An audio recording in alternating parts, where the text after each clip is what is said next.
Hello, नमस्कार, वंदनम, सत श्री अकाल। आप सभी का स्वागत है आपके अपने ही channel Magnet Brains IIT JEE and NEET में। मेरा नाम है सत्यम शर्मा और हम क्या कर रहे हैं, हम कर रहे हैं प्रीवियस ईयर क्वेश्चन सॉल्व अपने किस चैप्टर के, units, dimensions and error analysis के। ठीक है ना। आपने पहला पार्ट देखा होगा, बहुत बेसिक क्वेश्चन थे, लेकिन वो प्रीवियस ईयर आए हुए क्वेश्चन है किसी ना किसी एग्जाम में, है ना, हमारे नीट लेवल के। तो आपको उसको इग्नोर नहीं करना है। अगर आप ज्यादा शाणे कौवे बने तो आप करंट वाले तार पर बैठ जाओगे। हो सकता है आपको बहुत अच्छे क्वेश्चंस बन जाए, लेकिन अगर बेसिक क्वेश्चन आ जाए तो आपसे शायद ना बने, क्योंकि आपने उस पर इक्वली ध्यान नहीं दिया, है ना। तो हमने पार्ट 1 में बहुत सिंपल क्वेश्चंस किए हैं। अब पार्ट 2 में हम आ गए हैं और अच्छे क्वेश्चंस को पार्ट 2 में हैंडल करेंगे। ठीक है ना। तो चलिए स्टार्ट करते हैं आज के लेक्चर को। उससे पहले मैं आपको बता दूं कि नीट का पूरा कोर्स मॉड्यूल आपके लिए बनकर तैयार हो गया है, जहां पर टॉपिक वाइज एक्सप्लेनेशन वीडियोस आपको दिए जाएंगे, साथ ही साथ उसके डीपीपी आपको प्रोवाइड की जाएगी। और डीपीपी कहां रहेगी, आपके मैग्नेट ब्रेन्स के प्लेटफॉर्म पर, यानी कि आपको वीडियो के डिस्क्रिप्शन में जाना है। डिस्क्रिप्शन में मैग्नेट ब्रेन्स की लिंक होगी, वहां से आपको क्या करना है, पीडीएफ डाउनलोड कर लेना है। किसका? डीपीपी का। अगर आपको डीपीपी सॉल्व करते बन जा रही है तो वेल एंड गुड, नहीं बन रही है तो आपके लिए डीपीपी का वीडियो सोल्यूशन भी आएगा। फिर चैप्टर वाइज एमसीक्यूज आपको कराए जाएंगे, पीवाईक्यूज जैसे मैं अभी आपको करा रहा हूं आपको कराए जाएंगे, प्रैक्टिस सेशंस आपके होंगे, डाउट सॉल्विंग सेशन आपका होगा, और उसके बाद हम वीकली इंटरैक्टिव सेशन भी रखेंगे, जहां पर हम आपसे बातें कर पाएंगे, आपसे कुछ पूछ पाएंगे, आपको कुछ बता पाएंगे। और जैसे जैसे आपका एग्जाम अप्रोच होने लगेगा हम आपको वन शॉट रिवीजन भी करवाएंगे। साथ ही साथ एक टेस्ट सीरीज भी आपके लिए अरेंज की जाएगी, जिसमें आपको ये पता चलेगा कि आपकी प्रिपरेशन किस डायरेक्शन में जा रही है। ठीक है ना। चलिए, वेरी गुड। तो स्टार्ट करते हैं भाई हमारे क्वेश्चन से। 50 क्वेश्चन तक हम डील कर चुके हैं, अब हमको करना है 51st क्वेश्चन को सॉल्व। आइए, क्या बोल रहा है ये क्वेश्चन, देखो फिर से डायमेंशन का क्वेश्चन आ गया है। डायमेंशंस ऑफ ओम। अब देखो ये क्वेश्चन वैसे तो डायमेंशन का है, लेकिन अच्छे लेवल का क्वेश्चन है। अब इसमें यहां पर देखो, उसने चार्ज भी फंसा दिया, उसने प्लांक्स कांस्टेंट भी फंसाया हुआ है, और ओम के बारे में पूछ रहा है। ओम मतलब ओम नहीं, रेजिस्टेंस के बारे में पूछ रहा है। किसके बारे में पूछ रहा है? रेजिस्टेंस के बारे में पूछ रहा है। ठीक है ना। ओके, तो हम जानते हैं कि यार प्लांक्स कांस्टेंट जो है h, उसका जो डायमेंशन होता है वो एंगुलर मोमेंटम के बराबर होता है, और वो होता है ml² t-1 के बराबर। ठीक है ना। जो चार्ज है आपका, उसका डायमेंशन होता है a × t। हाँ कि ना? हाँ सर, बिल्कुल सही कहा आपने। अच्छा चलो, तो हमको रेजिस्टेंस का क्या करना है, डायमेंशन निकालना है। रेजिस्टेंस का डायमेंशन मुझे पता है a² मुझे चाहिए भैया, a² तो चाहिए है। अगर मुझे a² चाहिए तो मुझे e को क्या करना पड़ेगा, स्क्वायर करना पड़ेगा। तो h/e² मैंने कर दिया। ठीक है ना। चेक कर लेते हैं, आओ। तो ये हो जाएगा ml² t-1 divided by a² t²। ठीक है ना। ये ऊपर घूम के जाएगा तो कितना हो जाएगा, ml²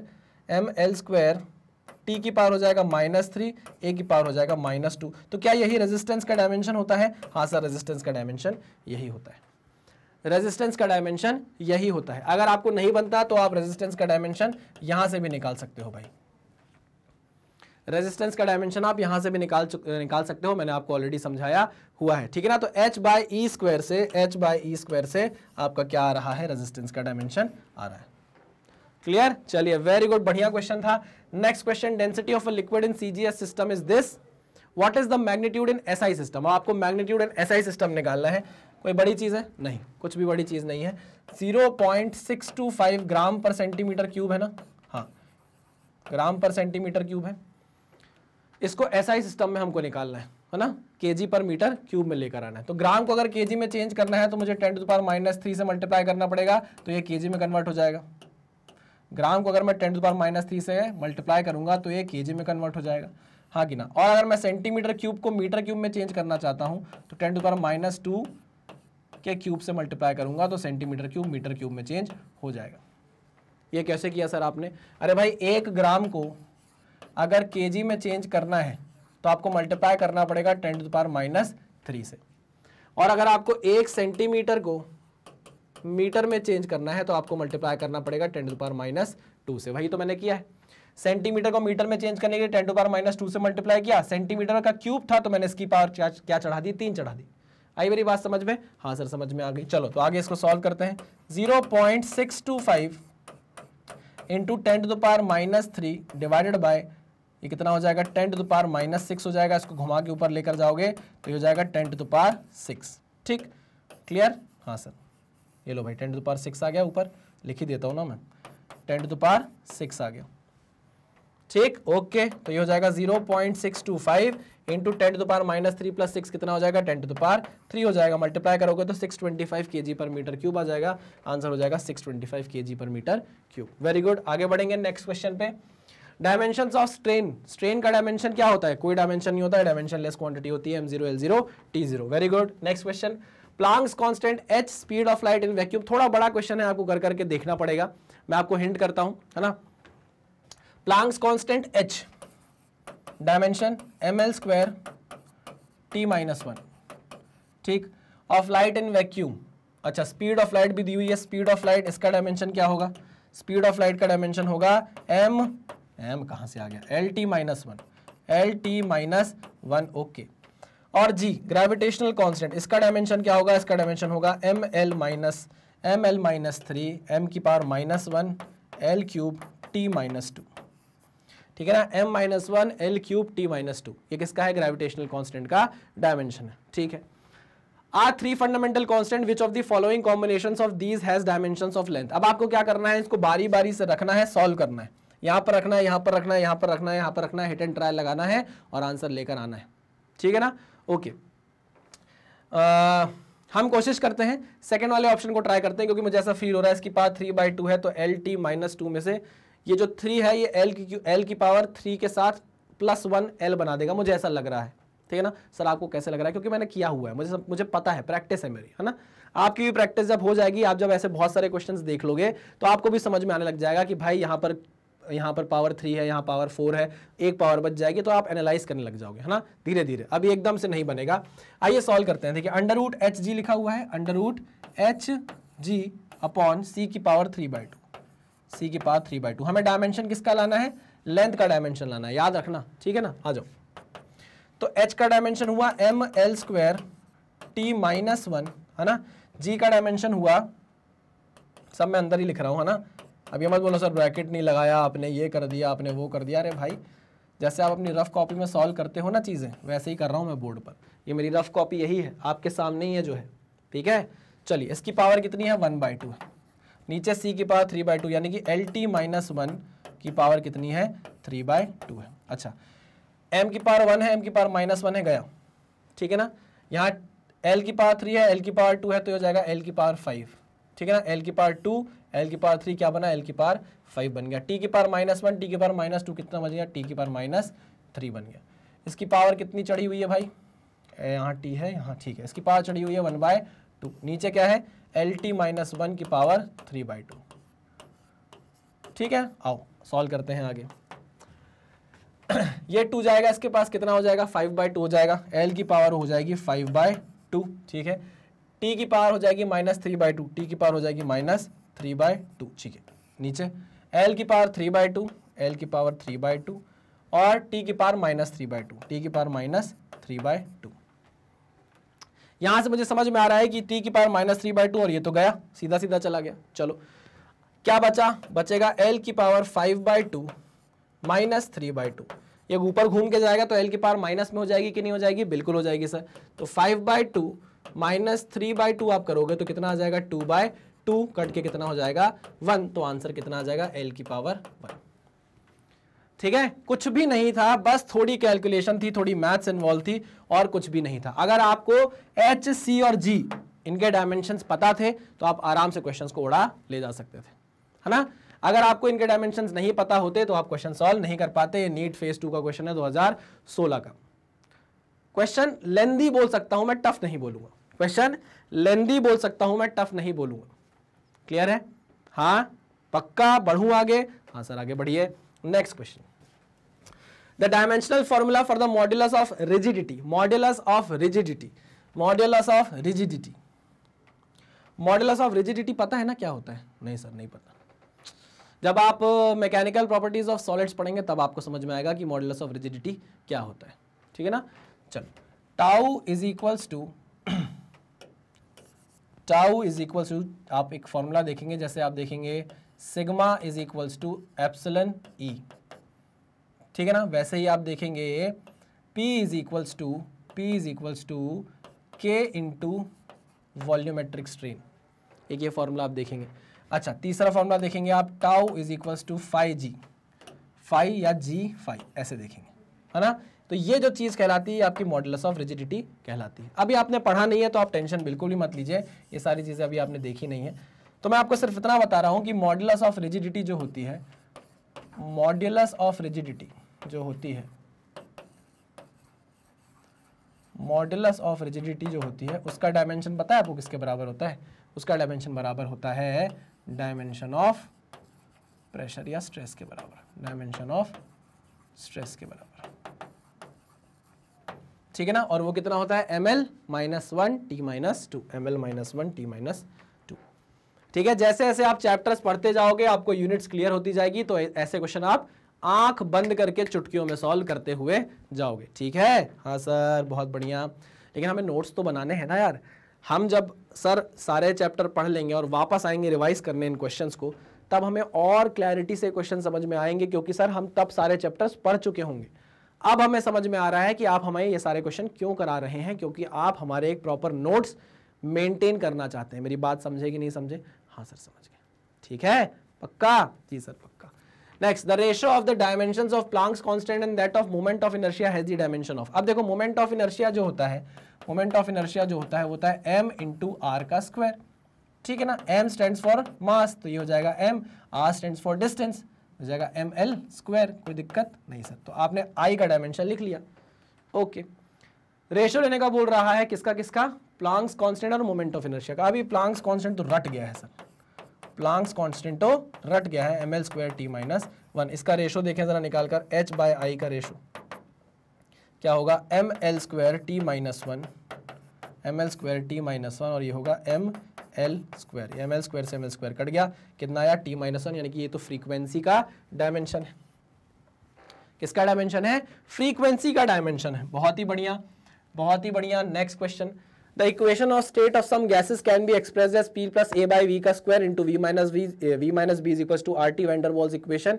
Here P is the pressure, V is the volume, T is the absolute temperature and AB are constants. The dimensions of A, अब आपको dimension of A निकालना है, इसका dimension चाहिए।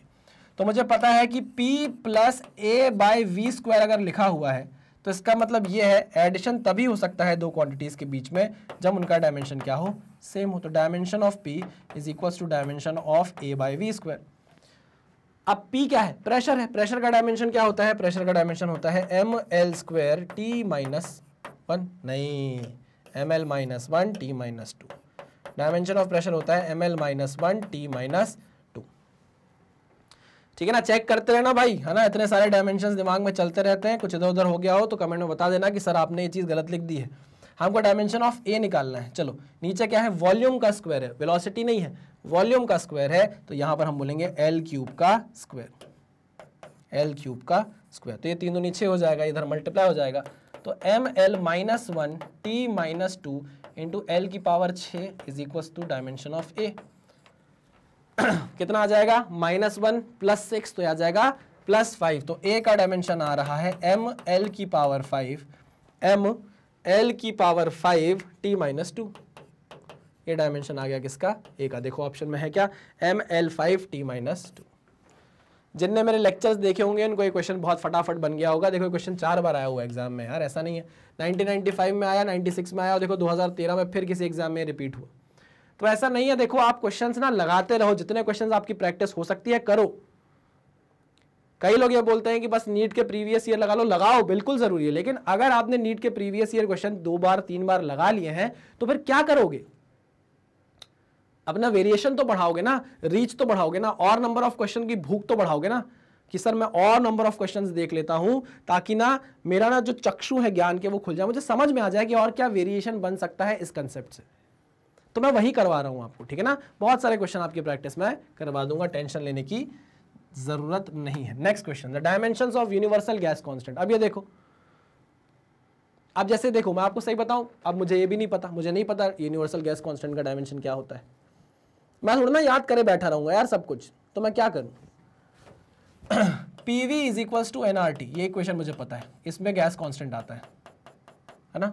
यहां से मैं लिख सकता हूं PV upon NT is equals to R, जिसमें P स्टैंड्स फॉर प्रेशर, इसमें P क्या है? प्रेशर है, V क्या है? वॉल्यूम है ना। N नंबर ऑफ मोल्स है, N नंबर ऑफ मोल्स है और T टेम्परेचर इन केल्विन है, टेम्परेचर इन केल्विन। ठीक है, ये मुझे पता है। अब मुझे इंडिविजुअली प्रेशर का पता है यार, सब कुछ प्रेशर का पता है, मुझे वॉल्यूम का पता है, टेम्परेचर का पता है, तो मैं कोशिश कर रहा हूं कि R का डायमेंशन निकाल पाऊं। तो चलो, प्रेशर का डायमेंशन है ML-1T-2, ओके। वॉल्यूम का डायमेंशन है ML-3, ये मैंने फटाफट लिख दिया, ठीक। Divided by number of mole. Number of mole एक क्वांटिटी होगी, 2 मोल 3 मोल 4 मोल ऐसे क्वांटिटी होगी, तो इसका कोई डायमेंशन नहीं है। अच्छा, temperature in kelvin, temperature in kelvin है तो ये किसमें होगा, के में। अब यहाँ आंसर में देखो थीटा दिया हुआ है तो मैं इसको थीटा ले लेता हूँ, यह है थीटा, ठीक, ओके। थीटा की पावर -1 होनी है, देखो L-1 L-3 तो कितना हो जाएगा, L-4 हो जाएगा क्या है, L-4, तो कोई भी ऑप्शन नहीं है। मैंने सही लिखा है कि नहीं लिखा है, प्रेशर इज ML-1 T-2, ठीक है, और वॉल्यूम होता है तो डेंसिटी का लिख दिया ना मैंने, वही मैं सोचूं, ये मैंने डेंसिटी का लिख दिया, वॉल्यूम का लिखना है ना यहाँ पे, L3, अब सही है, वॉल्यूम का लिख दिया मैंने L3। तो अब देखो ये हो जाएगा L-1 3, तो ये कितना हो जाएगा, L-1 L3 तो कितना हो जाएगा, L2, T की पावर -2 और थीटा की पावर -1। अब ये देखो ये ऑप्शन है क्या कोई, ML² T-2 theta -1, ML² T-2 theta -1, ये ऑप्शन है, ये देखो ये ऑप्शन है। क्लियर, हाँ सर एकदम क्लियर। नेक्स्ट, और कोई क्वेश्चन? हाँ, अरे बाप रे, तो पूरा बोर्ड भर गया रे, पूरा बोर्ड भर गया रे, एम्स 2010 में पूछा हुआ है रे। अच्छा क्वेश्चन है भाई, अच्छा क्वेश्चन है, अच्छा क्वेश्चन है, आइए पढ़ेंगे, आइए पढ़ेंगे। A small steel ball of radius r is allowed to fall under gravity through a column of viscous liquid of coefficient of viscosity eta. A small steel ball of radius r is allowed to fall under gravity through a column of viscous liquid of coefficient of viscosity eta. कहीं ना कहीं terminal velocity का concept है, terminal velocity का concept है। After some time the velocity of ball attains a constant value known as terminal velocity. The terminal velocity depends upon the mass of the ball, ठीक है। Terminal velocity जो है वो depend कर रही है, देखो कांस्टेंट मैंने पहले से लगा दिया, मुझे पता है क्योंकि कांस्टेंट मैंने पहले से लगा दिया। किस पे डिपेंड कर रहा है, मास की पावर a पे डिपेंड कर रहा है, ठीक है। ईटा यानी कि ये क्या है, कोएफिशिएंट ऑफ विस्कोसिटी है, ईटा की पावर b पे डिपेंड कर रहा होगा, मान लिया हमने, और रेडियस पे डिपेंड कर रहा है, अच्छा एक्सेलरेशन ऑफ उस पर भी कर रहा है, तो r की पावर c और एक्सेलरेशन ड्यू टू ग्रेविटी की पावर d, इस पे डिपेंड कर रहा है ना। विच of the following relation is dimensionally correct, ठीक है। अगर मुझे डायमेंशनली करेक्ट इक्वेशन ही चेक करनी है तो क्यों ना मैं ऑप्शन से ही चेक कर लूं, 4 ऑप्शन दिए हुए हैं, मुझे पता है कि डायमेंशन ऑफ LHS अगर डायमेंशन ऑफ RHS के बराबर आ जाता है तो ये डायमेंशनली करेक्ट इक्वेशन है, हाँ कि ना, हाँ सर बिल्कुल सही। तो मैं अगर RHS का डायमेंशन निकालने लगूं, क्योंकि मुझे पता है लेफ्ट में तो वेलोसिटी दी है, वेलोसिटी का डायमेंशन क्या होगा, LT-1। अगर RHS का डायमेंशन भी LT-1 आ गया तो डायमेंशनली करेक्ट इक्वेशन मुझे मिल जाएगी। चेक करते हैं, आओ। M स्टैंड्स फॉर मास, तो यहां पर रखा मैंने mass M। G stands for acceleration due to gravity, इसका डायमेंशन होगा LT-2 divided by coefficient of viscosity ML-1 T-1। Coefficient of viscosity is ML-1 T-1। अभी कैसे आया मत पूछना, बहुत बार बता चुका हूं, रेडियस की जगह मैंने लिखा L।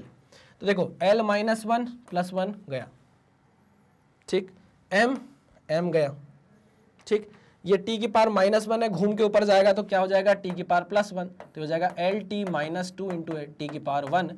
तो फाइनल आंसर आपका क्या आ जाएगा, फाइनल आंसर आपका आ जाएगा LT-1। तो आप देख पा रहे हैं कि dimension of LHS is equal to dimension of RHS आ गया पहले ही ऑप्शन में, तो आपका आंसर क्या हो गया, A हो गया। आपका आंसर क्या हो गया, A हो गया।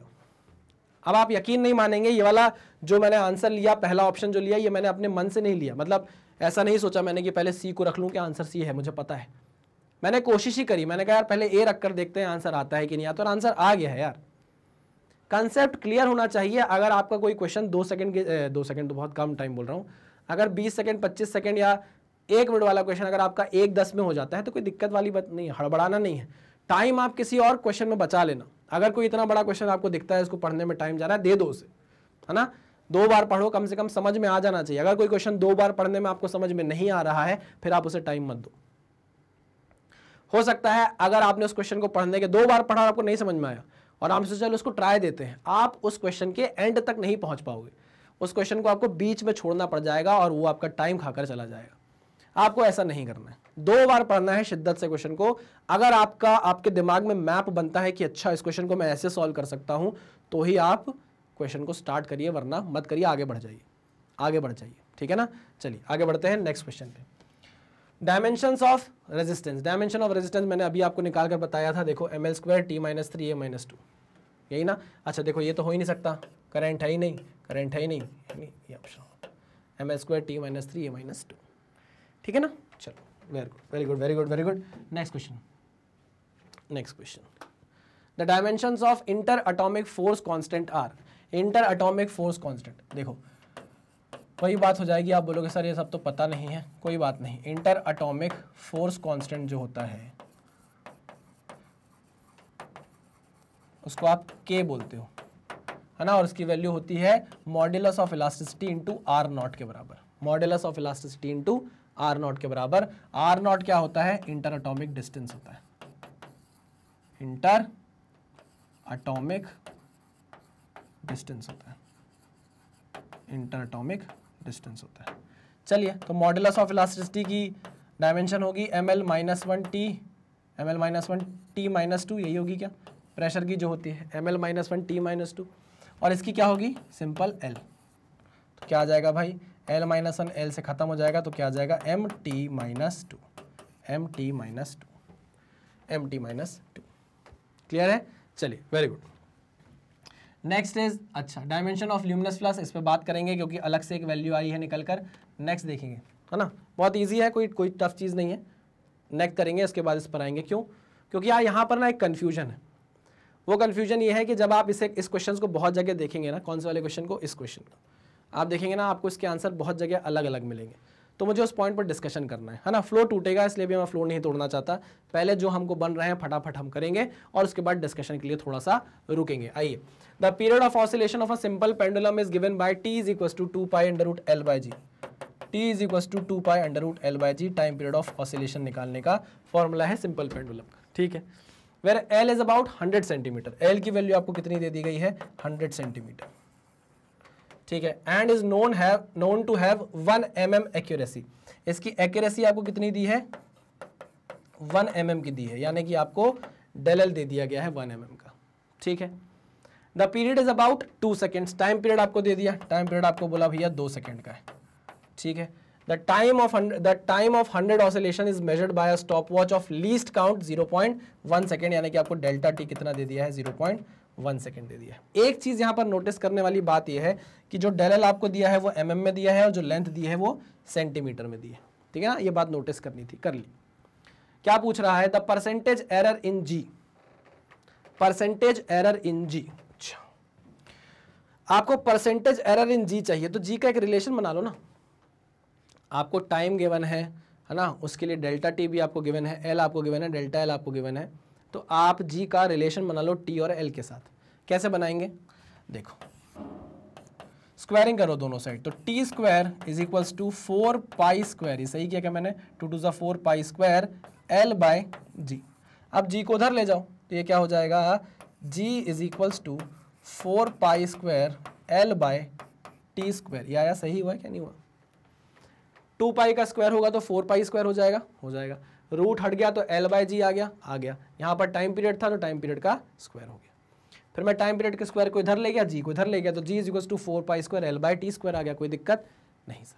हमको परसेंटेज एरर इन जी चाहिए, तो लगाओ फॉर्मूला भाई, लगाओ formula, delta g/g into 100 is equals to, अब ये तो कांस्टेंट है, 4π² तो कांस्टेंट है, तो यहाँ पर हम लिखेंगे delta L/L into 100 plus 2 times of delta t/t into 100।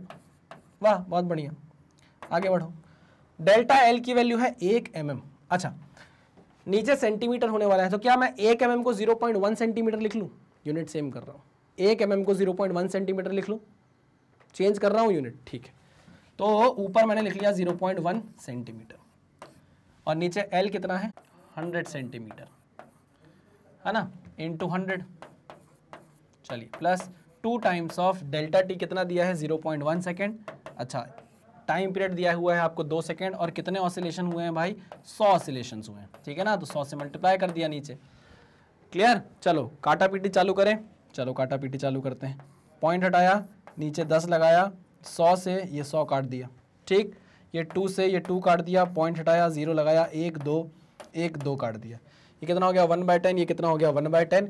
तो यहाँ हम बोल सकते हैं delta g by g into 100 यानी कि परसेंटेज एरर इन जी जो आ रहा है वो आ रहा है 0.1 प्लस 0.1 यानी कि 0.2%। कितना आसान क्वेश्चन, कितना बढ़िया, कितना आसान, कितना स्मूथ सा क्वेश्चन होता गया हमसे एक बार में, ठीक है। चलो बहुत बढ़िया, आगे बढ़े आगे बढ़े आगे बढ़े। एक क्वेश्चन हमारा छूटा हुआ है, याद रखना, ल्यूमिनस फ्लक्स है ना, इस पर बात करेंगे फिर इसको सॉल्व करेंगे। If the time period of oscillation of a pendulum is measured as 2.5 second, time period of oscillation कितना दिया है 2.5 सेकेंड दिया हुआ है, ठीक है। Using a stop watch with the least count यानी कि आपको डेल्टा टी दिया हुआ है 0.5 सेकेंड का, यानी कि 1/2 ही बोलते हैं उसको, तो है ना 0.2 0.5 को 1/2 लिख दूं क्या, ये तो आप बोलोगे सर ये क्या लिख दिया 1/2 सेकेंड, ठीक है। Then the permissible error in measurement is, permissible error in measurement is, वो कितना हो जाएगा delta t by t, percentage में निकालना है, निकालो भाई कितना होगा, delta t is 1/2, delta t is 1/2, it is 5/2, 2 से ये 2 कट गया इंटू 100, ये हुआ 20, कितना आ गया 20%, कितना आ गया भैया 20%, आ गया, हाँ सर आ गया, ये देखो 20% आ गया, ठीक है ना। अब केरला पीईटी का क्वेश्चन है 2012 का, तो भाई वहाँ 5 ऑप्शन आते होंगे, तो 2 ना 5 2 10 2 आना, तो आंसर एक ही है ना, निकाल दिया 20%। कोई दिक्कत परेशानी नहीं सर, कोई परेशानी नहीं है। Next question, next question, in an experiment the angles are required to be measured using an instrument, in an experiment the angles are required to be measured using an instrument, 29 divisions of the main scale exactly coincide with 30 divisions of vernier scale। Vernier caliper है और हमको क्या निकालना है अभी समझते हैं, क्या क्या दिया है पहले वो देख लो।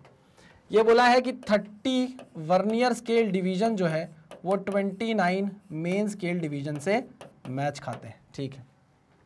If the smallest division of the main scale is half a degree, if the smallest division of the main scale is half a degree 0.5 degree, degree में दिया हुआ है स्मॉलेस्ट डिवीजन, यहाँ पर जो स्मॉलेस्ट डिवीजन है वो आपको डिग्री में दिया हुआ है, ठीक है।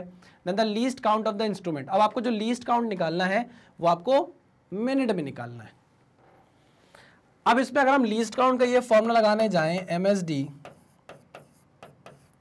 1 minus m by n, 1 minus m by n, ठीक, लगाने जाए तो क्या होगा, देखो MSD जो है यहाँ पर MSD की वैल्यू आपको डिग्री में दी गई है, कितने में दी गई है डिग्री में दी गई है 0.5 डिग्री, है ना। समझने की कोशिश करना हम क्या कर रहे हैं, MSD जो आपको है दिया है वो दिया है 0.5 डिग्री में, मैं इसको 0.5 डिग्री लिख दूं यहाँ पे, आपको कोई दिक्कत है क्या इस बात से, नहीं सर कोई दिक्कत नहीं है। ब्रैकेट में 1 माइनस m की वैल्यू है 29 और n की वैल्यू है 30, तो 30 माइनस 29 इज 1/30 हो जाएगा, बिल्कुल हो जाएगा। तो 0.5 डिग्री इंटू 1 माइनस 30 आ रहा है। ध्यान से देखना मैं क्या करने वाला हूँ, ध्यान से देखना मैं क्या करने वाला हूँ। यहाँ पर जो डिग्री है ना, आंसर देखना, यहाँ डिग्री में है, यहाँ 1/30 है, और ऑप्शन जब मैं चेक कर रहा हूँ तो ऑप्शन मुझे मिनट्स में दिख रहा है ना, मिनट में दिख रहा है और डिग्री में दिख रहा है। मैं क्या करूँ, मैंने थोड़ा सा दिमाग लगाया, देखो मैंने इसको क्या बोला, अगर मैं इसको डिग्री में लिखना चाहूँ तो 1/2 डिग्री लिख सकता हूँ, ठीक है, तो आंसर 1/60 डिग्री हो जाएगा। क्या आंसर डिग्री में 1/60 दिख रहा है आपको, नहीं सर 1 डिग्री दिख रहा है, हाफ डिग्री दिख रहा है। अरे समझ रहा हूँ मैं क्या बोलना चाह रहा हूँ, मैंने बोला कि मैं 0.5 को 1/2 डिग्री लिख रहा हूँ और ब्रैकेट में क्या है, ब्रैकेट में है 1/30, तो मैंने मल्टीप्लाई किया। अब मैंने मल्टीप्लाई किया तो मैंने बोला भाई आंसर आ गया 1/60 डिग्री, ऐसा बोल दिया मैंने 1/60 डिग्री, समझ रहे हो। ये क्या है, दिया ही नहीं आंसर, ना 1 डिग्री है, 1 डिग्री दिया और हाफ डिग्री दिया है, 1/60 ऐसा कुछ दिया ही नहीं है, तो डिग्री में तो आंसर नहीं हो सकता, डिग्री में तो आंसर नहीं हो सकता। तो मैंने अपना दिमाग लगाया, मैंने बोला कि क्यों ना मैं इसको मिनट में लिख कर देखूं। यार 1 डिग्री में 60 मिनट होते हैं, 1 डिग्री में 60 मिनट होते हैं, तो आधे डिग्री में कितने मिनट होंगे, 30 मिनट होंगे, हाँ कि ना, हाँ सर बिल्कुल सही कहा आपने, हाफ डिग्री में 30 मिनट होंगे, 0.5 डिग्री में 30 मिनट होंगे, ओके ठीक है। इनटू क्या लिखा है, 1/30 लिखा हुआ है, तो 1/30 लिखा है, ये 30 से मैंने 30 काटा, आंसर आ गया 1 मिनट। समझे कि नहीं समझे, मैंने कोशिश की कि आंसर मैं डिग्री में लाकर देखूं, लेकिन डिग्री में मेरा जो आंसर आ रहा था वो मैच ही नहीं कर रहा था सी और डी से। तो मैंने सोचा चलो मिनट में निकाल कर देखते हैं। जैसे ही मैंने मिनट में निकाला तो आंसर 1 मिनट आ गया। क्लियर, समझ में आई बात? हाँ सर समझ में आ गई। Very good very good very good. आ जाओ आगे बढ़ते हैं। The mean time period of a second pendulum is 2 second. अच्छा अब देखो ध्यान से सुनना, ये क्वेश्चन कैसे आपको घुमाएगा जरा ध्यान से सुनना। The mean time period of a second pendulum is 2 second and mean absolute error in the time period is 0.05 second. अब आपके दिमाग में क्वेश्चन आना चालू होंगे कि सर ये सेकंड्स पेंडुलम क्या होता है? हमने तो सेकंड्स पेंडुलम पढ़ा ही नहीं है। क्वेश्चन वहां है ही नहीं, क्वेश्चन आपका ध्यान भटकाने की कोशिश कर रहा है। आगे पढ़ो। The mean absolute error in the time period, mean absolute error in the time period is 0.05 second. To express maximum estimate of error, the time period should be written as, the time period should be written as। कितने maximum estimate of error के साथ आप time period लिख सकते हो? तो देखो जो मीन टाइम पीरियड आया, जो ट्रू वैल्यू आई है वो तो 2 सेकंड आई है, ठीक है, तो मैंने लिख दिया। अब इसके साथ आपको प्लस माइनस में आप यहां पर जो डेल्टा टी लिखोगे ये क्या होती थी? अगर आपने एरर पढ़ी होगी तो आपको पता है ये क्या कहलाती थी? ये कहलाती थी mean absolute error. Mean absolute error, याद आया? हाँ सर कहलाती तो थी, ठीक है। तो 2 प्लस माइनस, यहां पर आपको मीन एब्सोल्यूट एरर दी गई है क्या? ये देखो ये दी है 0.05, तो प्लस माइनस 0.05 लिख दो, बस यही आपका आंसर है। सेकेंड वेकेंड पेंडुलम क्या होता है ये सब सोचने की जरूरत नहीं है।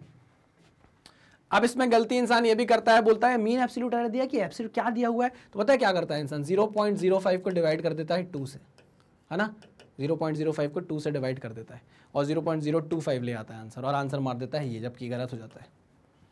ठीक है, कुछ भी नहीं करना है आपको। ट्रू वैल्यू 2 सेकंड दी गई है और आपको मीन एब्सोल्यूट एरर दी गई है 0.05 सेकंड, तो प्लस माइनस करके उसको लिख दो, आंसर आ जाएगा आपका 2 + -0.05 सेकंड। खत्म खत्म खत्म, खल्लास खत्म, फिनिश। चलिए बहुत बढ़िया, आगे बढ़ेंगे। अभी हमको और क्वेश्चंस करने हैं। अरे अरे अरे अभी हमको और क्वेश्चंस करने हैं भाई। थक गए क्या? अरे थकना नहीं है, झुकना नहीं है। आ जाओ next question. A student measured the length of a rod. JEE Main का क्वेश्चन है 2014 का, मेन का क्वेश्चन है, बताइए आपसे हो रहा है कि नहीं हो रहा है। बोल रहा है student measured the length of a rod and wrote it as 3.50 centimetre. अच्छा 2 डेसिमल प्लेसेस तक वो आपको आंसर निकाल कर दे रहा है। Which instrument did he use to measure it? मैंने जैसे ही 2 डेसिमल देखे मेरे दिमाग में चलने लगी घंटी, मेरे दिमाग में घंटी चलने लग गई भैया। क्या चलने लग गई? कि वर्नियर कैलिपर तो यूज हुआ ही होगा। स्क्रू गेज होता तो डेसिमल के 3 प्लेसेस तक जाता, जो हमारा रीडिंग होती है वो डेसिमल के 3 प्लेसेस तक जाती, लेकिन यहाँ 2 प्लेसेस तक ही गई है, तो पक्की बात है वर्नियर कैलिपर तो यूज हुआ ही होगा। मीटर स्केल तो जा ही नहीं सकती 2 डेसिमल प्लेस तक, है ना, तो मीटर स्केल नहीं हो सकता। A vernier caliper where the 10 divisions in a vernier scale matches with 9 divisions in the main scale and the main scale has 10 divisions in 1 centimeter। तो आप इसका लीस्ट काउंट निकाल कर देख लो ना। Least count is 1/10 centimetre into 1 - 9/10, तो ये कितना हो गया? 10 - 9/10, 1/10, तो ये हो गया 1/100, यानी कि 0.01 सेंटीमीटर। तो देखो डेसिमल के 2 प्लेस तक आप आंसर निकाल सकते हो इसके लीस्ट काउंट के हिसाब से। तो देखो निकाला है ना आपने 3.50, तो आंसर हो गया आपका V। ठीक है ना। अब देखो अ screw gauge having 100 divisions in the circular scale and pitch is 1 mm। आप इसका लीस्ट काउंट निकाल कर देखो लो, इसका लीस्ट काउंट निकालो। इसका लीस्ट काउंट कैसे निकलेगा? पिच है 1 mm की और नंबर ऑफ सर्कुलर डिवीजन है 100, है ना, तो ये कितना हो जाएगा? 0.01 mm, यानी कि 0.001 सेंटीमीटर। तो ये डेसिमल के 3 प्लेसेस तक आपको आंसर देगा, ये देखो। लेकिन आंसर यहाँ पर आपने डेसिमल के 2 प्लेसेस तक ही निकाला है, तो इसका मतलब है स्क्रू गेज भी आप यूज नहीं कर रहे हो। पक्का 100%। और ये भी नहीं होगा, आप इसका भी लीस्ट काउंट निकाल कर देख लीजिएगा। आंसर क्या होगा आपका? Vernier caliper. सिंपल यार, कुछ भी नहीं था यार, ये तो डराने के लिए दे दिया।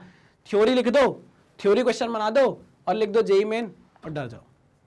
अरे बाप रे, एक तो थ्योरी क्वेश्चन ऊपर से जेई मेन का, अरे रे रे रे रे रे, तौबा तौबा तौबा तो नहीं। अरे पढ़ो यार, सब बनेगा, सब बन जाएगा, टेंशन नहीं। आ जाओ नेक्स्ट क्वेश्चन देखो, क्वेश्चन देखो ना, क्वेश्चन देखो। The unit of percentage error. बेवकूफ समझ रहा है हमको, क्या हमको बेवकूफ समझ रहा है जेई मेन वाला। बोल रहा है परसेंटेज एरर की यूनिट बता दो। अरे दादा, जब भी आप परसेंटेज एरर निकालते हो डेल्टा x/x × 100 करते हो, है ना, इसकी तो यूनिट खत्म हो जाती है ना, यूनिट खत्म, डायमेंशन यूनिट खत्म भैया, कोई यूनिट नहीं, ऊपर सेंटीमीटर नीचे सेंटीमीटर कट गया, ऊपर मीटर नीचे मीटर कट गया, ऊपर mm नीचे mm कट गया, तो भैया same as that of physical quantity. Percentage error की यूनिट फिजिकल क्वांटिटी ना, अरे बिल्कुल नहीं, यूनिट ही नहीं है ना, यूनिट ही नहीं है, तो यहां पर लिखा हुआ है परसेंटेज एरर इज यूनिटलेस, तो यही आपका आंसर है। ठीक है, पक्का 100%? हाँ सर 100%। चलिए अब जो हमारा एक क्वेश्चन हमने अभी बीच में छोड़ दिया था क्योंकि उस पर डिस्कशन था, उस क्वेश्चन पर चलते हैं। आइए, डायमेंशंस ऑफ ल्यूमिनस फ्लक्स। देखो ल्यूमिनस फ्लक्स का ऐसा क्वेश्चन आपको एक आदि कभी मिल गया तो मिल गया, मेरे को तो कभी नहीं मिला ल्यूमिनस फ्लक्स का कोई ऐसा क्वेश्चन जो आपके एग्जाम में आया हो, है ना। फिर भी ये आया है तो इस पर थोड़ा सा डिस्कशन कर लेते हैं। देखिए ल्यूमिनस इंटेंसिटी का जो को हम जो रिप्रेजेंट करते हैं उसका डायमेंशन हम जो लिखते हैं वो CD से लिखते हैं, कैंडेला, अगर आपको याद हो तो, ठीक है ना। ल्यूमिनस फ्लक्स जो होता है, ल्यूमिनस फ्लक्स जो होता है वो एक्चुअल में होता है ल्यूमिनस इंटेंसिटी, वो एक्चुअल में होता है luminous intensity, luminous intensity into total solid angle, total solid angle. अब देखिए एक बात ध्यान से सुनिएगा, क्योंकि ये एंगल है इसका कोई डायमेंशन नहीं होगा, क्योंकि ये एक एंगल है इसका कोई डायमेंशन नहीं होगा, it is dimensionless, it is dimensionless, ठीक है ना। और ल्यूमिनस इंटेंसिटी का जो डायमेंशन है उसको आप लिखते हो CD, कैंडेला, ठीक है ना। तो एक्चुअल में देखा जाए ऐसा बोला जाता है कि ल्यूमिनस फ्लक्स का अगर पूछा जाए कि बताओ डायमेंशनल फॉर्मूला क्या है तो CD ही होता है ना। लेकिन यहाँ जब आप ऑप्शन देखोगे तो यहाँ ऑप्शन आपको दिखाई नहीं दे रहे। तो हमारी मान्यताओं, मानने के आधार पर हम ऐसा भी मानते हैं कि जो ल्यूमिनस फ्लक्स होता है, ल्यूमिनस फ्लक्स जो होता है वो ऑल टुगेदर आप उसको आप पावर की तरह भी मान सकते हो। किसकी तरह मान सकते हो? पावर की तरह मान सकते हो, है ना। ल्यूमिनस इंटेंसिटी रेडिएटेड जो होती है वो एक्चुअल में समवॉट पावर जैसी होती है, तो आप पावर के डायमेंशन को यूज कर सकते हो ल्यूमिनस फ्लक्स के लिए, और वो क्या होता है? पावर होता है एनर्जी पर यूनिट टाइम। तो ml² T-2/T होगा तो ml² T-3 हो जाएगा, है ना। पक्की बात है, तो ml² T-3 is your answer.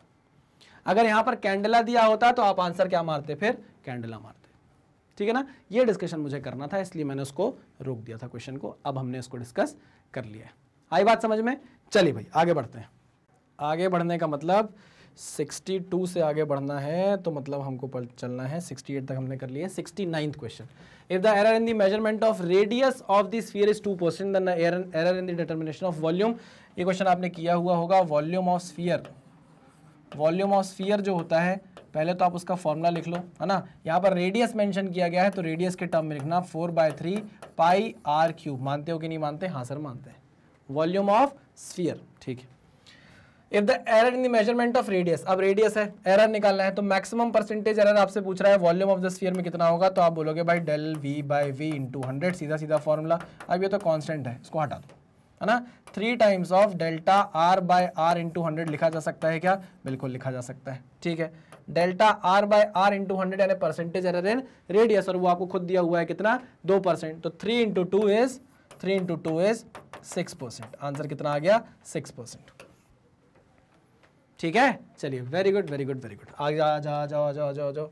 A thin copper wire of length L meter increases in length by 2% when heated through 10 degrees Celsius. What is the percentage increase in area when a square copper sheet of length L meter is heated through 10 degrees Celsius? Area में change पूछ रहा है, area में change पूछ रहा है। दिया क्या है? A thin copper wire of length L meter increases in length by 2%. 2% आपको दिया हुआ है। आई मेरी बात समझ में? क्या दिया हुआ है? del L by L into 100 आपको दिया हुआ है कितना? 2% आपको दिया हुआ है। अगर मैं बोलूं कि del L by L की वैल्यू कितनी होगी ये बता सकते हो क्या? तो आप बोलोगे हाँ बहुत आसानी से 2/100 यानी कि 0.02, ये del L by L की वैल्यू है, ठीक है। What is the percentage increase in area? अच्छा, हाँ। Copper wire of what is the percent increase in square copper plate. अच्छा वही मैं देख रहा था कि एरिया किसका लेना है भाई। स्क्वायर कॉपर शीट बोला है तो यहाँ पर आपको एरिया स्क्वायर का लेना पड़ेगा। तो स्क्वायर का एरिया क्या होगा? लेंथ का स्क्वायर, ठीक है। हाँ। अब आपको परसेंटेज एरर इन एरिया निकालना है, ठीक है ना। ओके, वो क्या होगा, twice of del l by l into 100।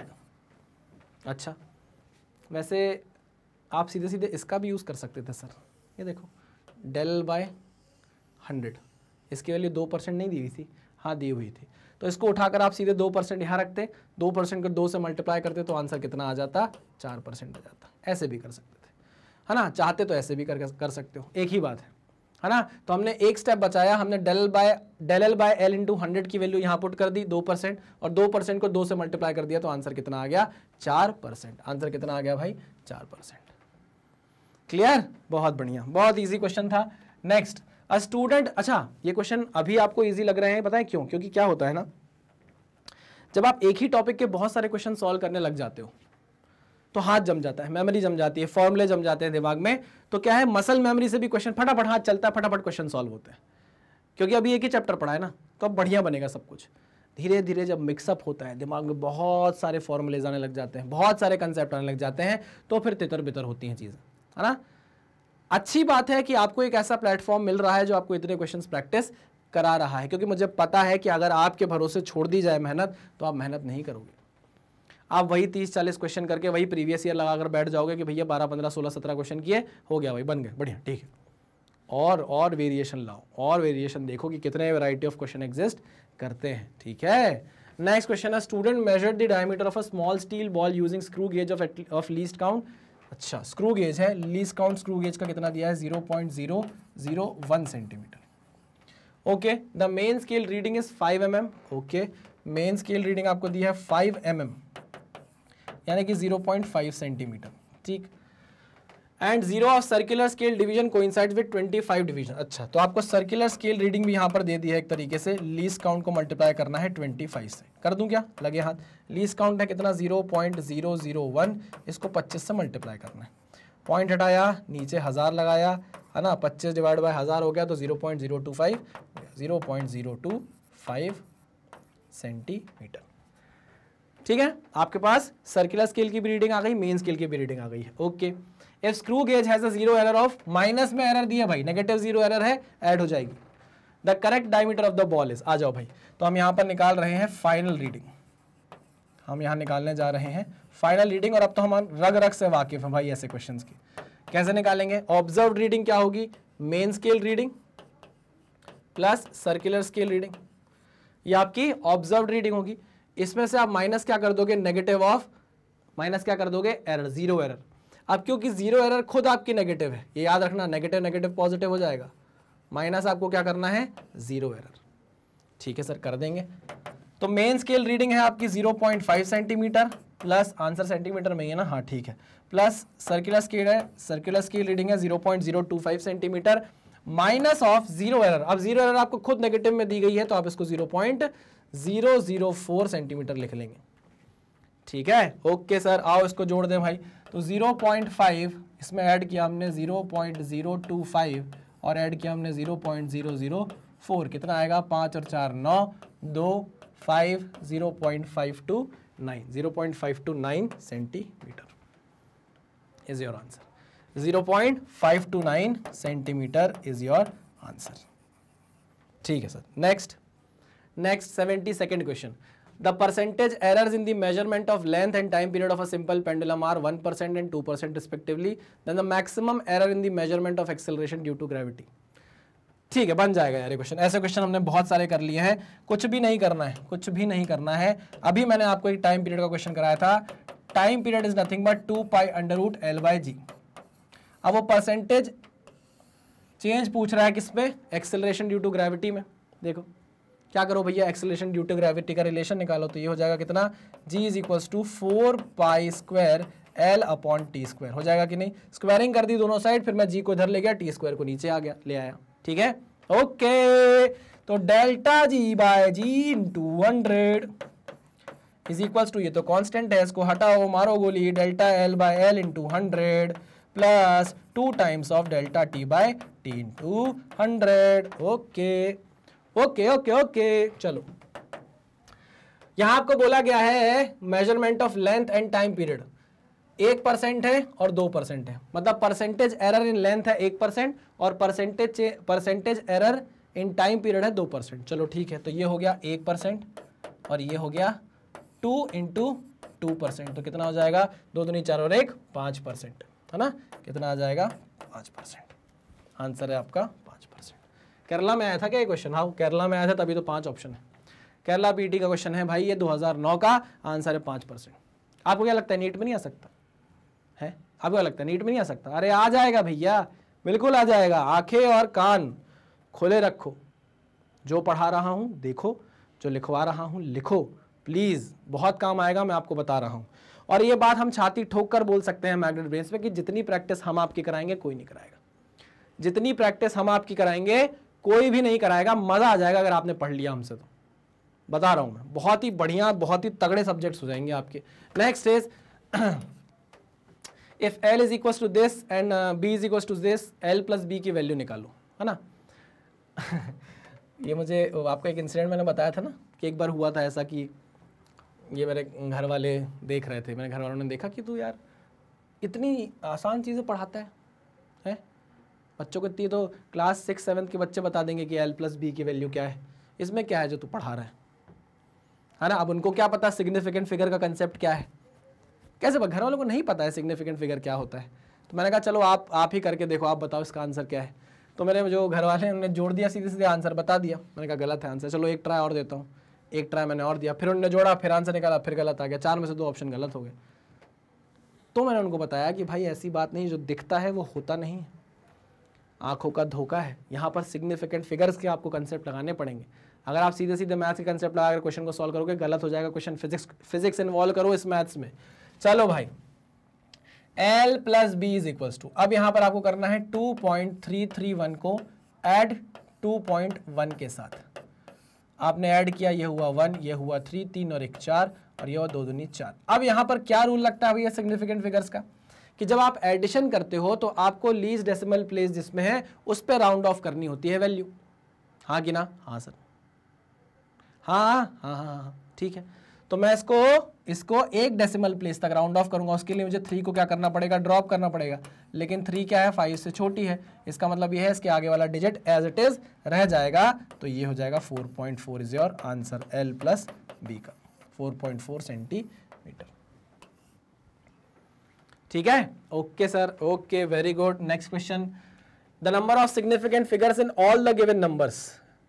अच्छा, सिग्निफिकेंट फिगर्स बताना है सारे नंबर में। इसमें कितने सिग्निफिकेंट फिगर है, 1 2 3 4, है ना। ठीक है, इसमें 1 2 3 4 जो ट्रैप्ड जीरोस होते हैं वो क्या होते हैं, सिग्निफिकेंट फिगर होते हैं। 4 इसमें, 4 इसमें, इसमें 1 2 3 4, 4 सिग्निफिकेंट फिगर, इसमें 1 2 3 4, 4 4 4 4 4 4 4, है ना।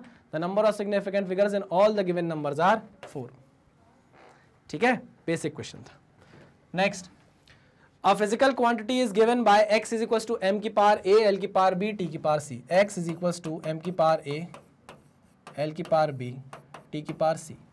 The percentage error in the measurement of m, l and t are alpha, beta and gamma। ठीक है, maximum percentage error in the quantity x is।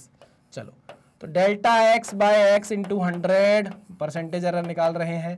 इसका क्या होगा, a times of delta m by m into 100 plus b times of delta L by L into 100 plus c times of delta T by T into 100। अब क्या बोला उसने आगे, maximum percentage error in measurement of m, L and T are alpha, beta and gamma. ठीक है, a into इसकी value आपको कितनी दी है, अल्फा, ठीक है ना, प्लस b इंटू इसकी वैल्यू आपको कितनी दी है, बीटा, प्लस c इसकी वैल्यू आपको कितनी दी है, गामा। तो कितना आ गया भाई answer, a alpha, b beta, c gamma is your percentage error in x। Option है a alpha, b beta, c gamma. Very good, clear. बहुत आसान क्वेश्चन था, बहुत आसान क्वेश्चन। नेक्स्ट क्वेश्चन पे चलते हैं। अब फिजिकल क्वांटिटी, ये कब आया हुआ, अरे बाप रे बहुत बार आया, नीट 2013, जेई मेन, अरे जेई मेन में भी आया है, नीट में भी आया है। देखो ये क्वेश्चन नहीं बनेगा क्या, ये क्वेश्चन हमने क्लास में तो नहीं किया है कहीं लेक्चर के बीच में, मुझे ऐसा लग रहा है। कोई बात नहीं, अगर किया है तो अच्छा है, नहीं किया तो फिर करेंगे। Physical quantity A is related to 4 observation A, B, C and D as follows. A is equals to A square B cube upon C root D. Percentage error of measurement in A, B, C and D are 1, 3, 2, 2. Okay, what is the percentage error in A? Formula, सबसे पहले फॉर्मूले के पीछे भागेंगे. Delta A by A into 100 is equals to A square है तो 2 times of delta A by A into 100 plus 3 times of delta B by B into 100 plus C delta C by delta C by C into 100 है ना. आप C की power -1 मत कर देना ऊपर जाके और आगे माइनस उतार देना, ना, एरर हमेशा प्रोपोगेट करती है, बढ़ती है. चलो, और ये हो जाएगा कितना 1/2 delta D by D into 100. Sir ये 1/2 कैसे आया? रूट डी है ना, रूट डी को आप D की पावर 1/2 भी लिख सकते हो, पावर उतर कर सामने आ जाएगी. ठीक है, वेरी गुड. आ जाओ. परसेंटेज एरर इन A आपको 1% दी है तो 2 इंटू 1 प्लस परसेंटेज एरर इन B आपको 3 दी है तो 3 इंटू 3 प्लस परसेंटेज एरर इन C आपको 2 दी हुई है प्लस परसेंटेज एरर इन D आपको 2 दी हुई है. 2 से 2 कट गया, कितना आ गया 2 प्लस 3 3 = 9 प्लस 2 प्लस 1 कितना हो जाएगा 2 और 2 4 और 1 5 9 और 5 14%. 9 और 5 14%. ये लो. क्लियर, मजा आया? बन रहा है. अगर जो बच्चा सीरियसली लगातार क्वेश्चन मेरे साथ सॉल्व कर रहा होगा उसको सब कुछ समझ में आ रहा होगा. ठीक है, चलिए भाई नेक्स्ट क्वेश्चन क्या है? ओहो, in an experiment to measure the height of a bridge by dropping stone into water underneath. हमको क्या करना है? एक ब्रिज की हाइट नापना है एक बॉल को ड्रॉप करके पानी में. ठीक है. If the error in measurement of time is 0.1 second. Height measure जब हम कर रहे थे तो टाइम को मेजर करने में जो एरर आई वो 0.1 सेकेंड की आ गई at the end of 2 seconds. Then the error in estimation of height of the bridge will be. Error in estimation of height of the bridge will be. सबसे पहले तो आप जब इक्वेशन ऑफ मोशन पढ़ोगे, है ना, ये क्वेश्चन उसका है. वैसे तो नाइंसाफ़ी है आपके साथ, ये इक्वेशन ऑफ मोशन आपने अभी पढ़ा नहीं है ना. तो ये इसकी इस क्वेश्चन की मैं छूट दे सकता हूँ आपको, है ना. छूट देना चाहिए, इस क्वेश्चन की आपको छूट देना चाहिए, है ना. हाँ सर, बिल्कुल सही कह रहे हो आप. इसलिए सर क्योंकि हमने इक्वेशन ऑफ मोशन नहीं पढ़ा है. अच्छा, तो नहीं पढ़ा है तो मेरी बात सुन लो यार, जो मैं आपको बताना चाहता हूँ. क्या बताना चाह रहे हो सर आप? मैं बताना चाह रहा हूँ कि वहाँ पे एक फॉर्मूला होता है S is equals to UT plus half AT square, है ना. अब क्योंकि आप फ्री फॉल करा रहे हो तो हाफ GT स्क्वायर आपने करा दिया, है ना. अगेंस्ट द ग्रेविटी आप जान ही रहे हो. ठीक है, ओके. हाँ भाई, तो यहाँ पर मैंने बोला कि आपने रेस्ट से चालू किया इसलिए इनिशियल वेलोसिटी 0 कर लो. इनिशियल वेलोसिटी क्या कर लो? 0 कर लो. अच्छा, एक चीज़ और, अभी आपने साइन कन्वेंशन नहीं पढ़े तो मैं इसके बारे में ज़्यादा बात नहीं करूँगा तो सब कन्फ्यूजन हो जाएगा. इतना मान लो कि S की वैल्यू किसके बराबर आ गई है? हाफ GT स्क्वायर के बराबर आ गई है. इस S को मैं H लिख दे रहा हूँ, हाइट ऑफ द टार, है ना. आपने ऐसे बॉल छोड़ी, तो जो डिस्प्लेसमेंट है बॉल का वो एक्चुअल में हाइट ऑफ द टार के बराबर है, हाइट ऑफ द बिल्डिंग के बराबर है. ठीक है सर, ओके. तो हम बोल सकते हैं कि अगर इस इक्वेशन को मैं डिफरेंशिएट करूं, इक्वेशन 1 डिफरेंशिएटिंग इक्वेशन 1, तो कुछ ऐसा होता है क्या? देखना ध्यान से देखना. dH by dt is equals to half g तो कांस्टेंट है इंटू 2t. होगा क्या? हाँ सर, बिल्कुल होगा. आपने इक्वेशन ऑफ मोशन नहीं पढ़ा है, मैं जानता हूं, इसलिए शायद आपको इक्वेशन नहीं बनेगा और कोई बात नहीं बन रहा. तो मैं तो आपको बस सोल्यूशन दे रहा हूं. जब इक्वेशन ऑफ मोशन पढ़ लोगे तो आपको ये सोल्यूशन समझ में आ जाएगा. ठीक है सर. DH by dt. अच्छा, अब मैं dt को अगर उधर ले जाना चाहूँ तो ले जाने दोगे? बिल्कुल सर. हाफ इंटू जी इंटू 2t इंटू dt. ठीक है ना. चलिए, हाफ g की वैल्यू 9.81 ले लूँ ना. 9.8 नहीं, 10 ले लेता हूँ. चलो देखता हूँ अगर आसपास आंसर आया तो 10 ले लेता हूँ. ठीक है ना.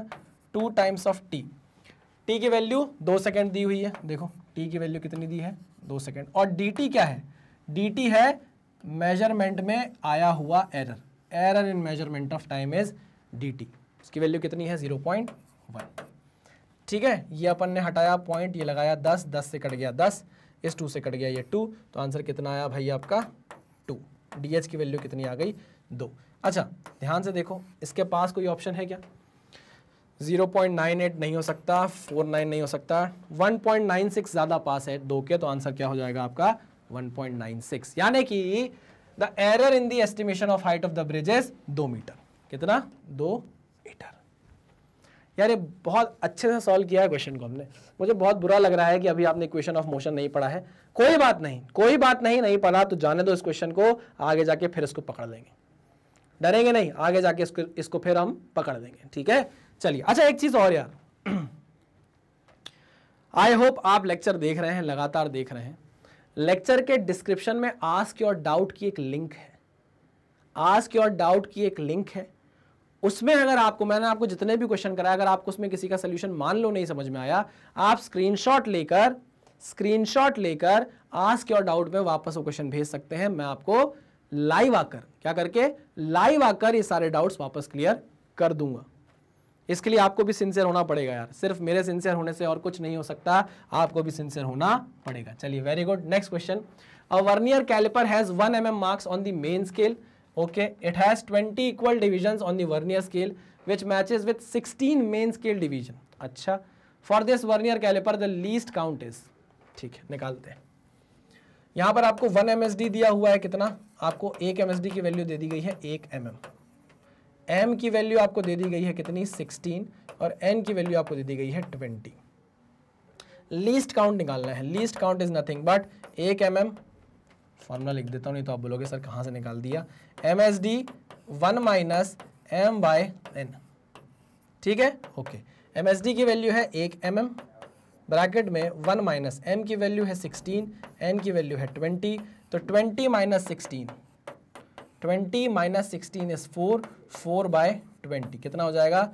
1/5, 1/5 इंटू 1। अच्छा, तो लीस्ट काउंट का कितना हो जाएगा? 1/5 mm, 1/5 मतलब 0.2 mm, है ना? हाँ ठीक है, 0.2 mm। क्लियर है? तो आंसर आ गया आपका कितना? 0.2। नेक्स्ट क्वेश्चन पर चलें। चलो नेक्स्ट क्वेश्चन सॉल्व करते हैं। The respective number of significant figures for the numbers this this and this. हमको क्या बताना है? सिग्निफिकेंट फिगर्स बताना है। अच्छा बताओ, non zero number, non zero number, non zero number, non zero number, इनके बीच में ट्रैप्ड जीरो, तो ये हो जाएगा सिग्निफिकेंट। कितने सिग्निफिकेंट? 1 2 3 4 5, ठीक है। यहाँ पर कितने सिग्निफिकेंट फिगर है? एक सिग्निफिकेंट फिगर है ना? ये सब लीडिंग जीरो होते हैं भाई, ठीक है।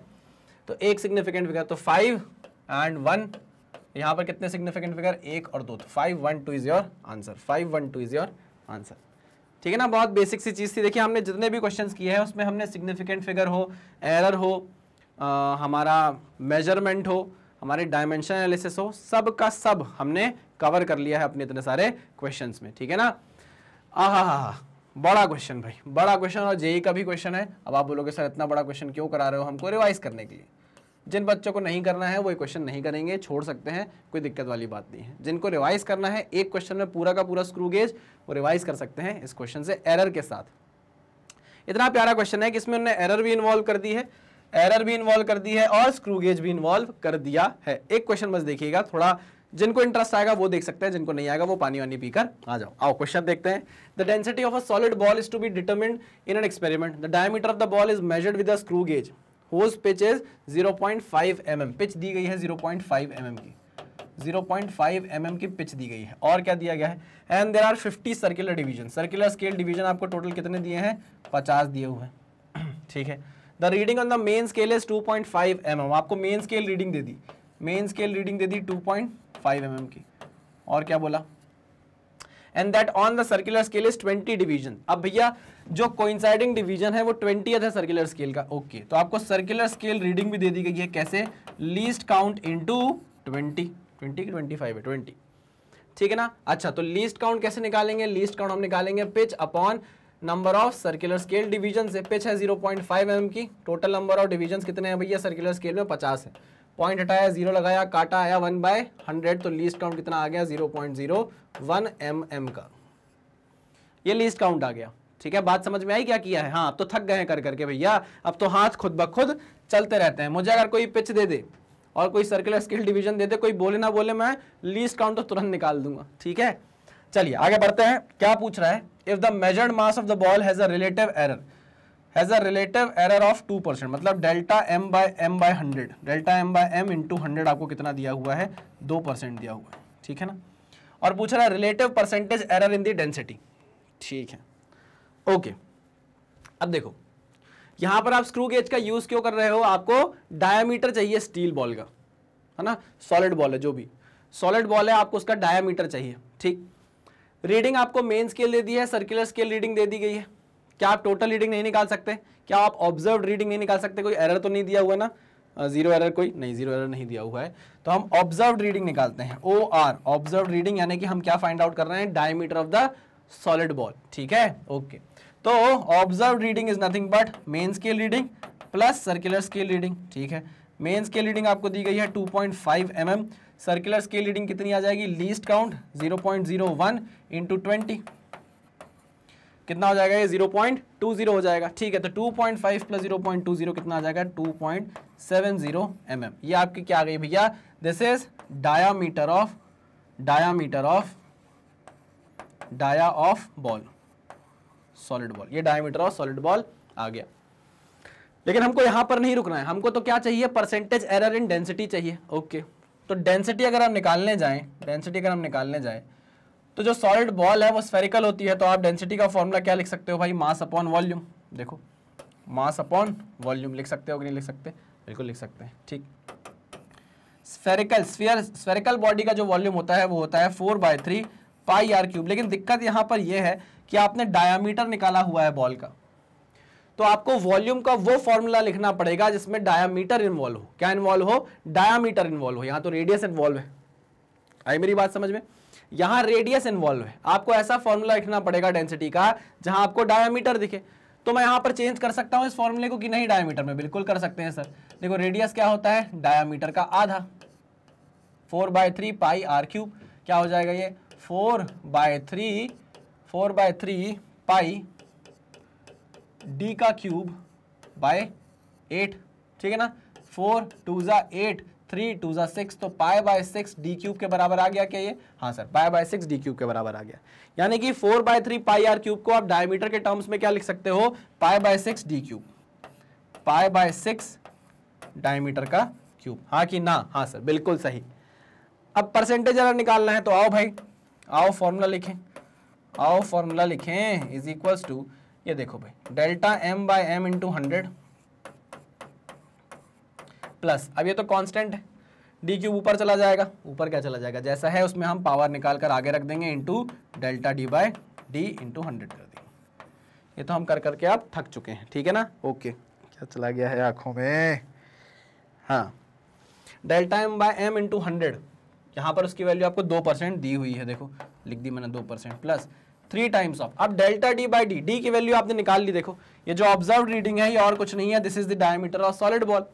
तो आपने कितना निकाल लिया है, डायमीटर 2.70 mm निकाल लिया है, हाँ सर निकाल लिया है। तो आपके पास d की तो वैल्यू है। अब जरा डेल्टा d की बात करें, डायामीटर में कितना एरर हो सकता है, डायामीटर में कितना एरर हो सकता है, जितना लीस्ट काउंट है आपके स्क्रू गेज का, उतना ही एरर मिनिमम हो सकता है इसमें, बस, ओके सर। तो अगर इतना एरर हो सकता है तो हम डेल्टा डी की जगह क्या लिखेंगे, यही हमारा डेल्टा डी बन जाएगा, ठीक है ना, ओके सर, ओके। तो डेल्टा डी की जगह हमने क्या लिखा, लीस्ट काउंट 0.01, डी की जगह हमने क्या लिखा, 2.70 mm इंटू 100, ये पॉइंट हटाया, ठीक है ना, 3 नाम 27 90, 0 से ये 0 कट गया, कितना आया, 10/9, सही आया क्या, हाँ सर 10/9, यही ना, और कुछ तो नहीं बच रहा, 1 10 और 9, क्या बचा, 2 प्लस 10/9, तो 9 दूनी 18, 18 10 28, 28/9, 28/9। चलो तो यहाँ पर हम इसको सॉल्व करते हैं, 28/9 है ना, इतना परसेंट आएगा। ये कितना होगा भाई, ऑप्शन चेक करते हैं, 9 तिया 27, 9 तिया 27 है ना, 9 3 27, फिर उतर कर आएगा 9 एकम 9, 3.1%, 3.1%। कितना बढ़िया क्वेश्चन था यार। हम चले थे स्क्रू गेज से, और हम कहाँ आ गए, हम एरर पे पहुंच गए। बहुत ही बढ़िया क्वेश्चन। पूरा रिवीजन करा दिया इसने आपके स्क्रू गेज का एक बार में। बस यहाँ पर एक एरर शामिल नहीं थी, अगर पॉजिटिव जीरो एरर या नेगेटिव जीरो एरर यहाँ पे इन्वॉल्व कर देता तो स्क्रू गेज आपका पूरा सफा चट हो जाता, है ना। इसलिए ऐसे ऐसे क्वेश्चंस आपको देखते रहना चाहिए हर चैप्टर में, जो आपके ज्ञान के चक्षु खोलते रहे। Next question, the density of material in CGS system is 4 gram per centimeter cube in a system of units in which unit of length is 10 centimeter and unit of mass is 100 gram. The value of density of material, देखो यहाँ पर हम conversion of unit खेलेंगे भाई, N2U2 is equals to N1U1, ठीक है ना। CGS system में, CGS सिस्टम ऑफ यूनिट में आपको चीजें दी गई हैं। एक नई सिस्टम ऑफ यूनिट में आपसे मैग्नीट्यूड पूछ रहा है जिसमें आपका मास है 100 ग्राम और लेंथ क्या है 10 सेंटीमीटर। देखो अब ना मेरे हाथ जम गए ऐसे क्वेश्चन में, अब मेरे हाथ क्या कर गए हैं, जम गए हैं। तो N1 की वैल्यू आपको 4 ग्राम दी गई है, 4 यूनिट दी है ग्राम पर सेंटीमीटर क्यूब, ठीक है ना। अच्छा, किसे नाप रहे हैं भाई, हम डेंसिटी को नाप रहे हैं, है ना। तो डेंसिटी का आपको क्या पता होना चाहिए, डायमेंशनल फॉर्मूला, ठीक है। तो डेंसिटी का डायमेंशनल फॉर्मूला क्या होता है, ml-3 होता है। हाँ सर, तो A की वैल्यू हो गई है 1 और B की वैल्यू हो गई है -3, है ना। अब ये छोटे छोटे स्टेप हम नहीं पकड़ेंगे भाई, फटाफट क्वेश्चन को सॉल्व करेंगे क्योंकि हमारी आदत बन गई है। अब क्या कर गई है, हमारी आदत बन गई है। चलो आपके लिए फिर भी लिख दे रहा हूँ, m1/m2 की पावर A कितना है, और वो 1 इंटू L1/L2 की पावर L1/L2 की पावर B, यानी कि वो कितना हो गया -3, ठीक है। चलिए N2 निकाल रहे हैं, N2 is equals to 4 times. अब जिस सिस्टम ऑफ यूनिट में आपको मास दिया हुआ है वो CGS सिस्टम है, देखो, और वो कितना है, ग्राम में है, तो यहाँ पर लिखेंगे हम 1 ग्राम। और जो नई सिस्टम ऑफ यूनिट में है उसमें मास आपको 100 ग्राम रखना है, तो लो भैया यहाँ पे आप 100 ग्राम लिख दोगे, ठीक, की पावर 1। सिमिलरली हम अगर CGS सिस्टम की बात करें तो वहां पर हम लेंथ या डिस्टेंस कैसे नाप रहे हैं, सेंटीमीटर में, तो ये हो गया 1 सेंटीमीटर। और नई सिस्टम ऑफ यूनिट में हम इसी लेंथ को हम नापेंगे 10 सेंटीमीटर से, लो भैया ये हो गया 10 सेंटीमीटर, इसकी पावर हो गई -3। क्या कोई बात दिक्कत आपको इसमें, नहीं सर। ग्राम से ग्राम कटा, सेंटीमीटर से सेंटीमीटर कटा, ठीक है। 4 इंटू 1/100 इंटू 10 की पावर -3 था, ऊपर जाएगा 10 की पावर 3 हो जाएगा तो 1000 हो जाएगा, तो 1 2 3 4 कितना आ गया, 40 आ गया। 4 इंटू 10 इज 40, तो आंसर कितना हो गया आपका 40।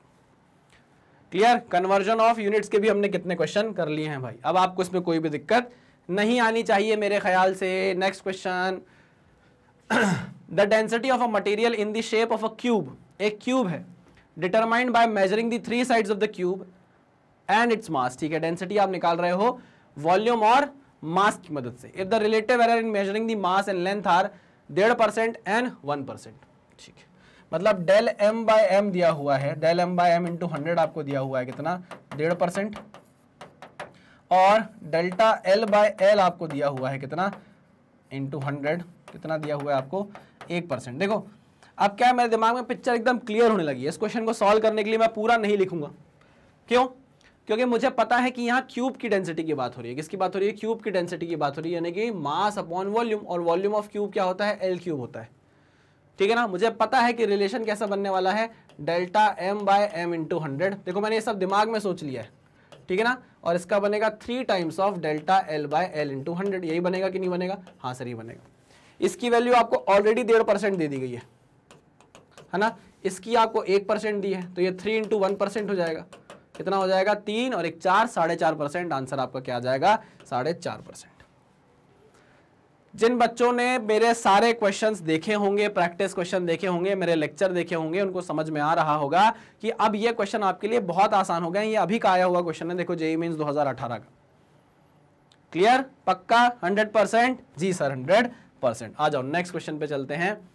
If the acceleration due to gravity, फिर से कन्वर्जन ऑफ यूनिट का क्वेश्चन आ गया है। If the acceleration due to gravity is 10 metre per second square, अच्छा, and the units of length and time are change in kilometre and hour. अच्छा, तो units of length और time बदलकर आपने किलोमीटर और आर में कर दिए, जो पहले मीटर और सेकंड में थी। कन्वर्जन ऑफ यूनिट, फिर से वही formula, N2U2 is equals to N1U1।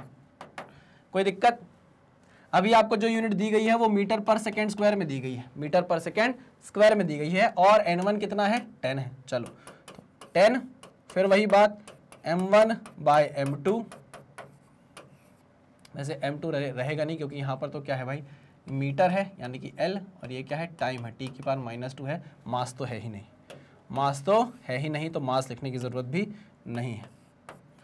चलिए, तो यहां पर हो जाएगा L1 बाय L2 की पावर a और T1 बाय T2 की पावर b। अब ये a b की वैल्यू कैसे निकालेंगे?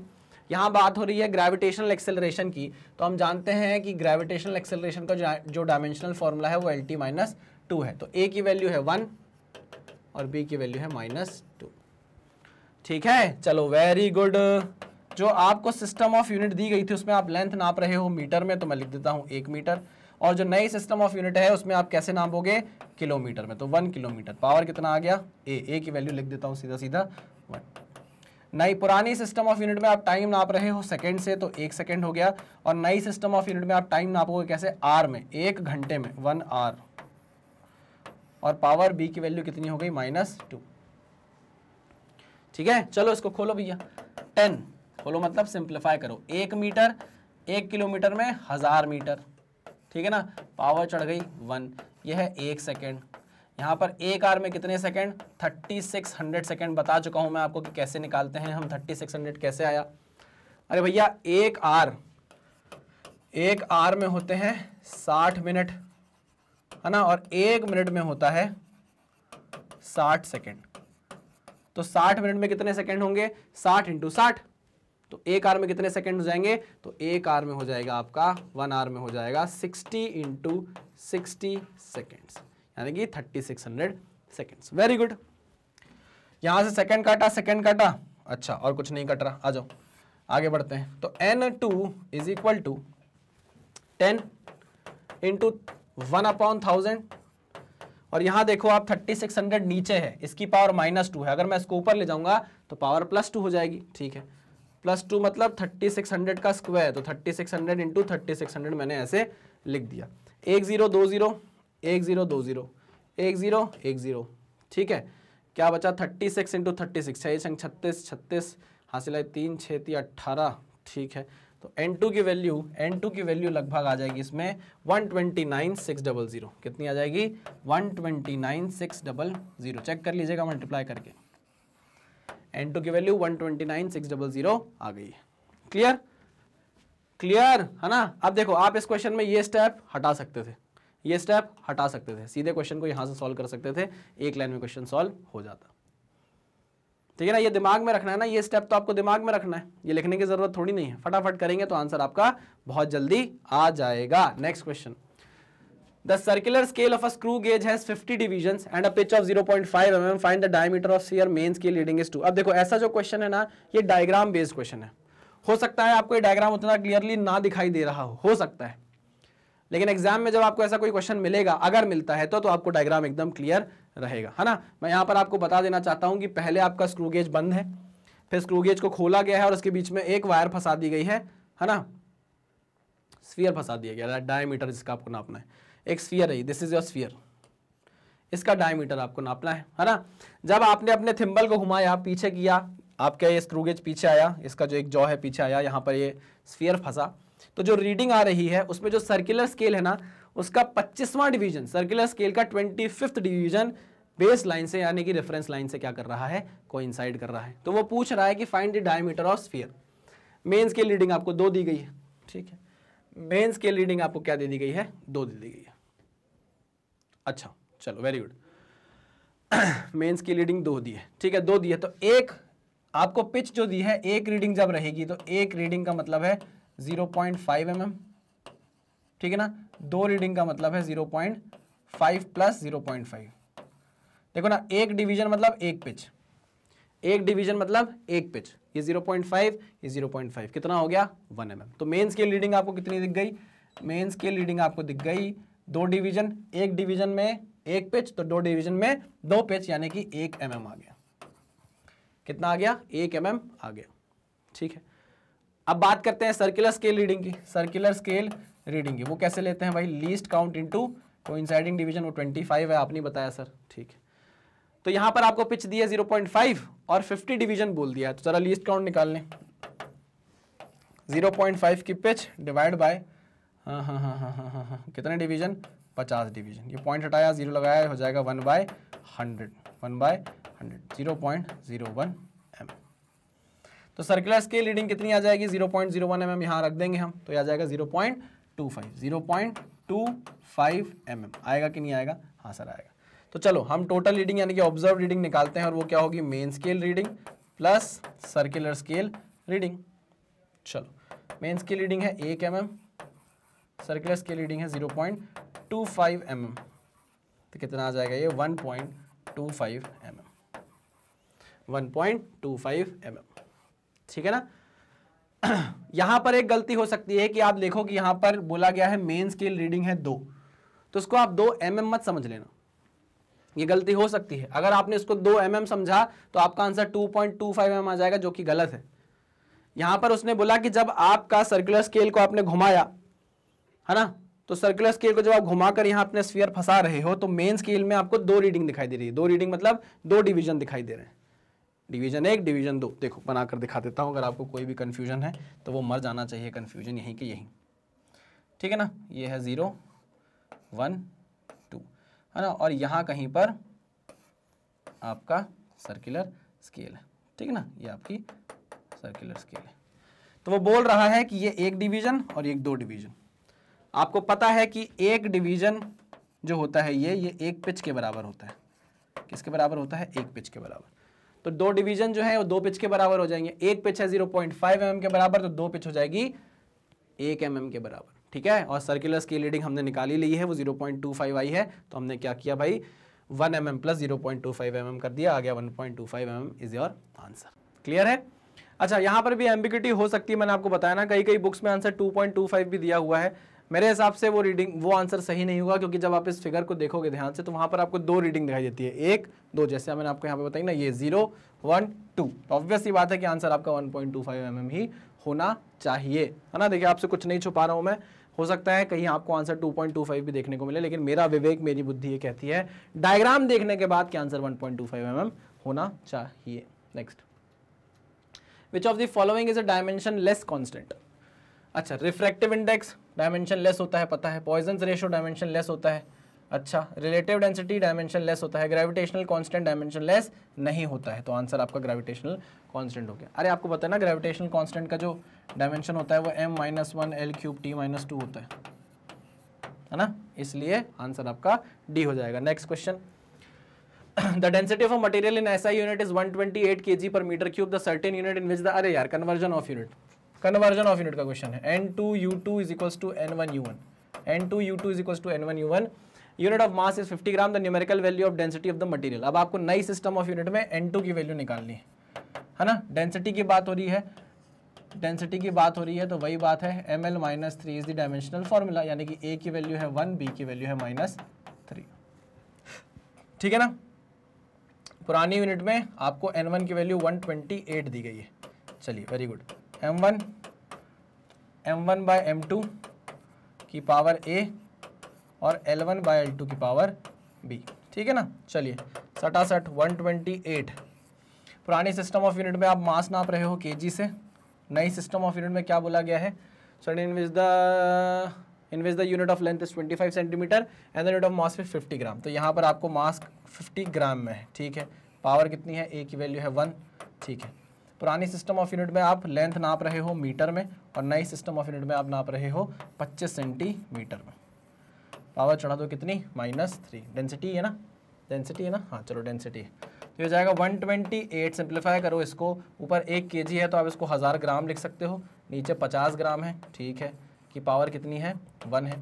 सिमिलरली ऊपर है 1 मीटर है तो उसको हम 100 सेंटीमीटर लिख सकते हैं, नीचे 25 सेंटीमीटर है, ठीक है। पावर चढ़ा दी कितनी, -3। अब देखो सेंटीमीटर कटा, 25 चौको 100 कट गया, ग्राम 0.005 गया 20, ठीक है, वेरी गुड।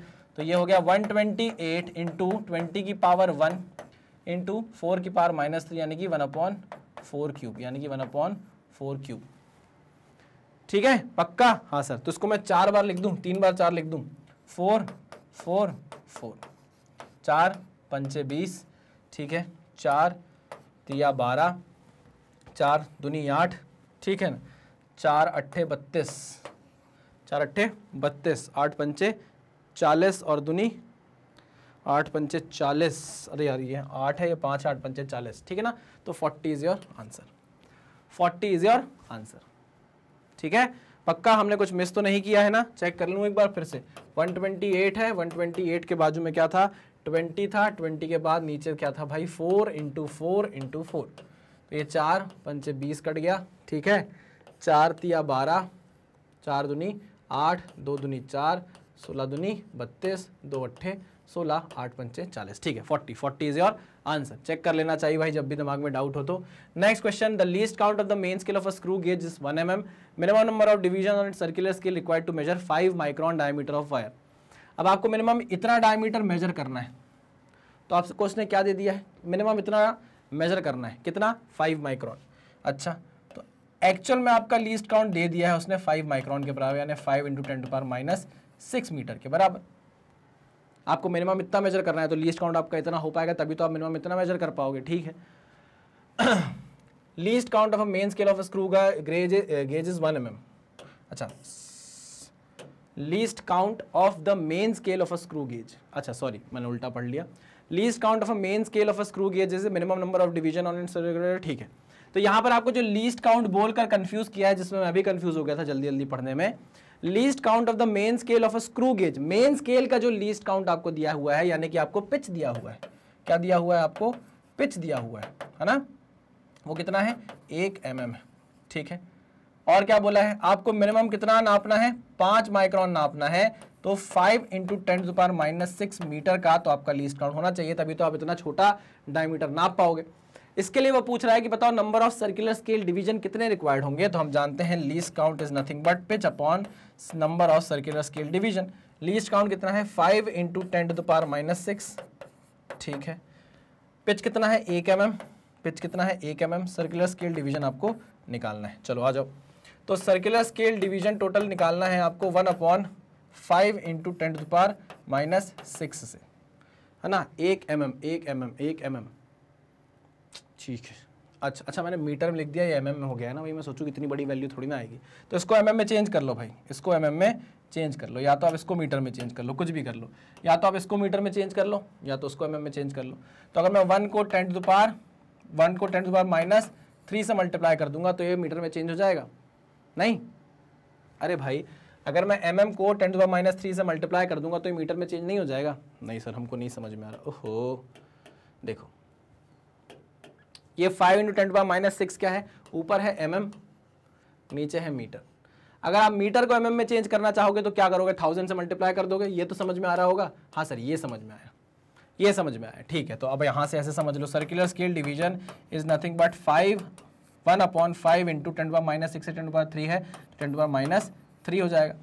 ठीक है, ये 10⁻³ घूम कर ऊपर चला जाएगा, तो ऊपर हो जाएगा 1000, नीचे हो जाएगा 5, तो हो जाएगा 5 दूनी 10, 0 0, यानी कि total number of circular division कितने हो जाएंगे? 200 हो जाएंगे।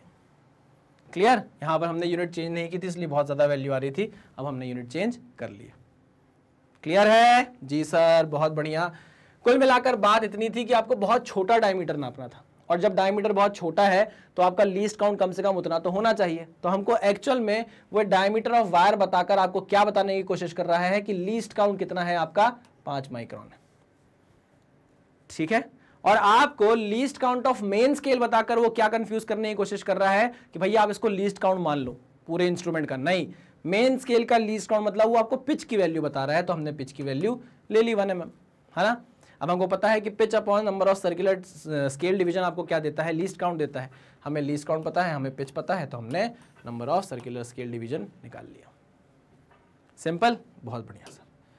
Next question, the area of square is 5.29 centimeter square, the area of such 7 such squares taking into account the significant figure is। अब देखो significant figures को यहाँ इन्वॉल्व करना है। 7 स्क्वायर अगर हम कर दें, एक स्क्वायर का एरिया है 5.29 सेंटीमीटर स्क्वायर, और यहाँ पर अगर ऐसे 7 स्क्वायर हम रख दें तो बताओ टोटल एरिया कितना होगा सिग्निफिकेंट फिगर्स में? अच्छा, तो जो टोटल एरिया है वो क्या होगा? वो होगा A1 + A2 + A3 up to A7। मानते हो कि नहीं मानते? हाँ सर मानते हैं। सारे एरिया की वैल्यू कितनी है? 5.29 centimetre square, 5.29 centimetre square, 5.29 centimetre square, यही है कि नहीं है? हाँ सर यही है, 5.29 सेंटीमीटर स्क्वायर। ठीक, अब यहां पर आप एडिशन कर रहे हो, क्या कर रहे हो, आप जोड़ रहे हो चीजों को।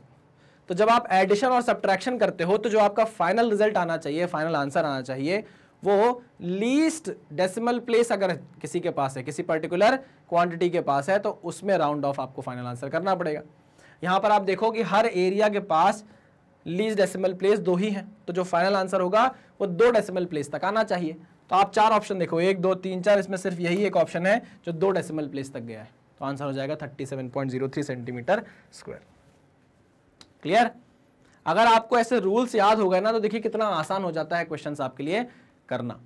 Next, if the screw on a screw gauge is given 6 rotations. अच्छा, थिम्बल को 6 बार घुमाया है तो आपको 3 mm की रीडिंग मिली है मेन स्केल में। अच्छा, 6 रोटेशन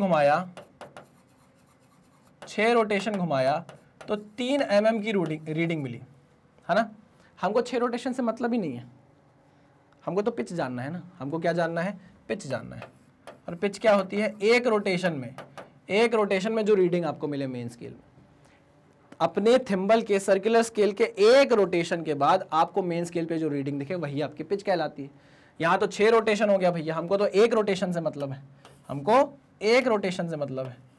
तो बताओ एक रोटेशन में कितना घूमेगा ये, 1 रोटेशन में ये घूमेगा 3 × 1/6 यानी कि 1/2 mm। ठीक है ना। तो एक रोटेशन में जो रीडिंग आपको मेन स्केल पर मिलती है वही आपकी पिच कहलाती है, वही आपकी क्या कहलाती है, पिच कहलाती है। ओके ओके ओके, ठीक है।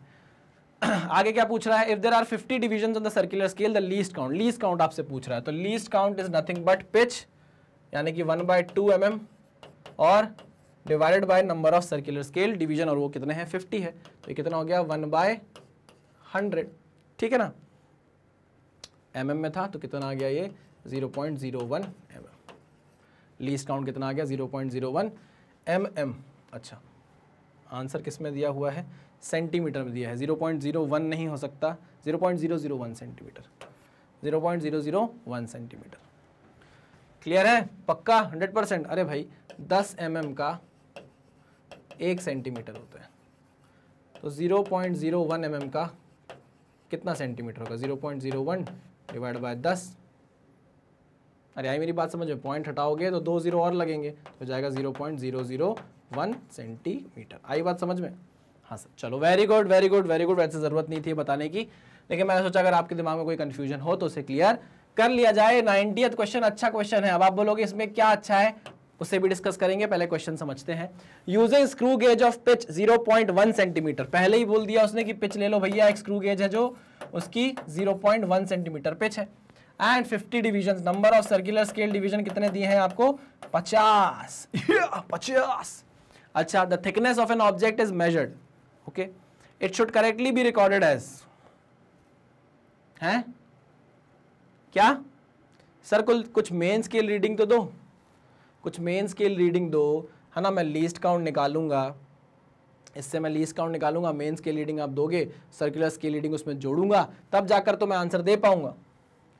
अरे मुझे तो पता है ना कि जब आपको ऑब्जर्व रीडिंग निकालनी होती है तो आपको मेन स्केल रीडिंग चाहिए होती है और सर्कुलर स्केल रीडिंग चाहिए होती है।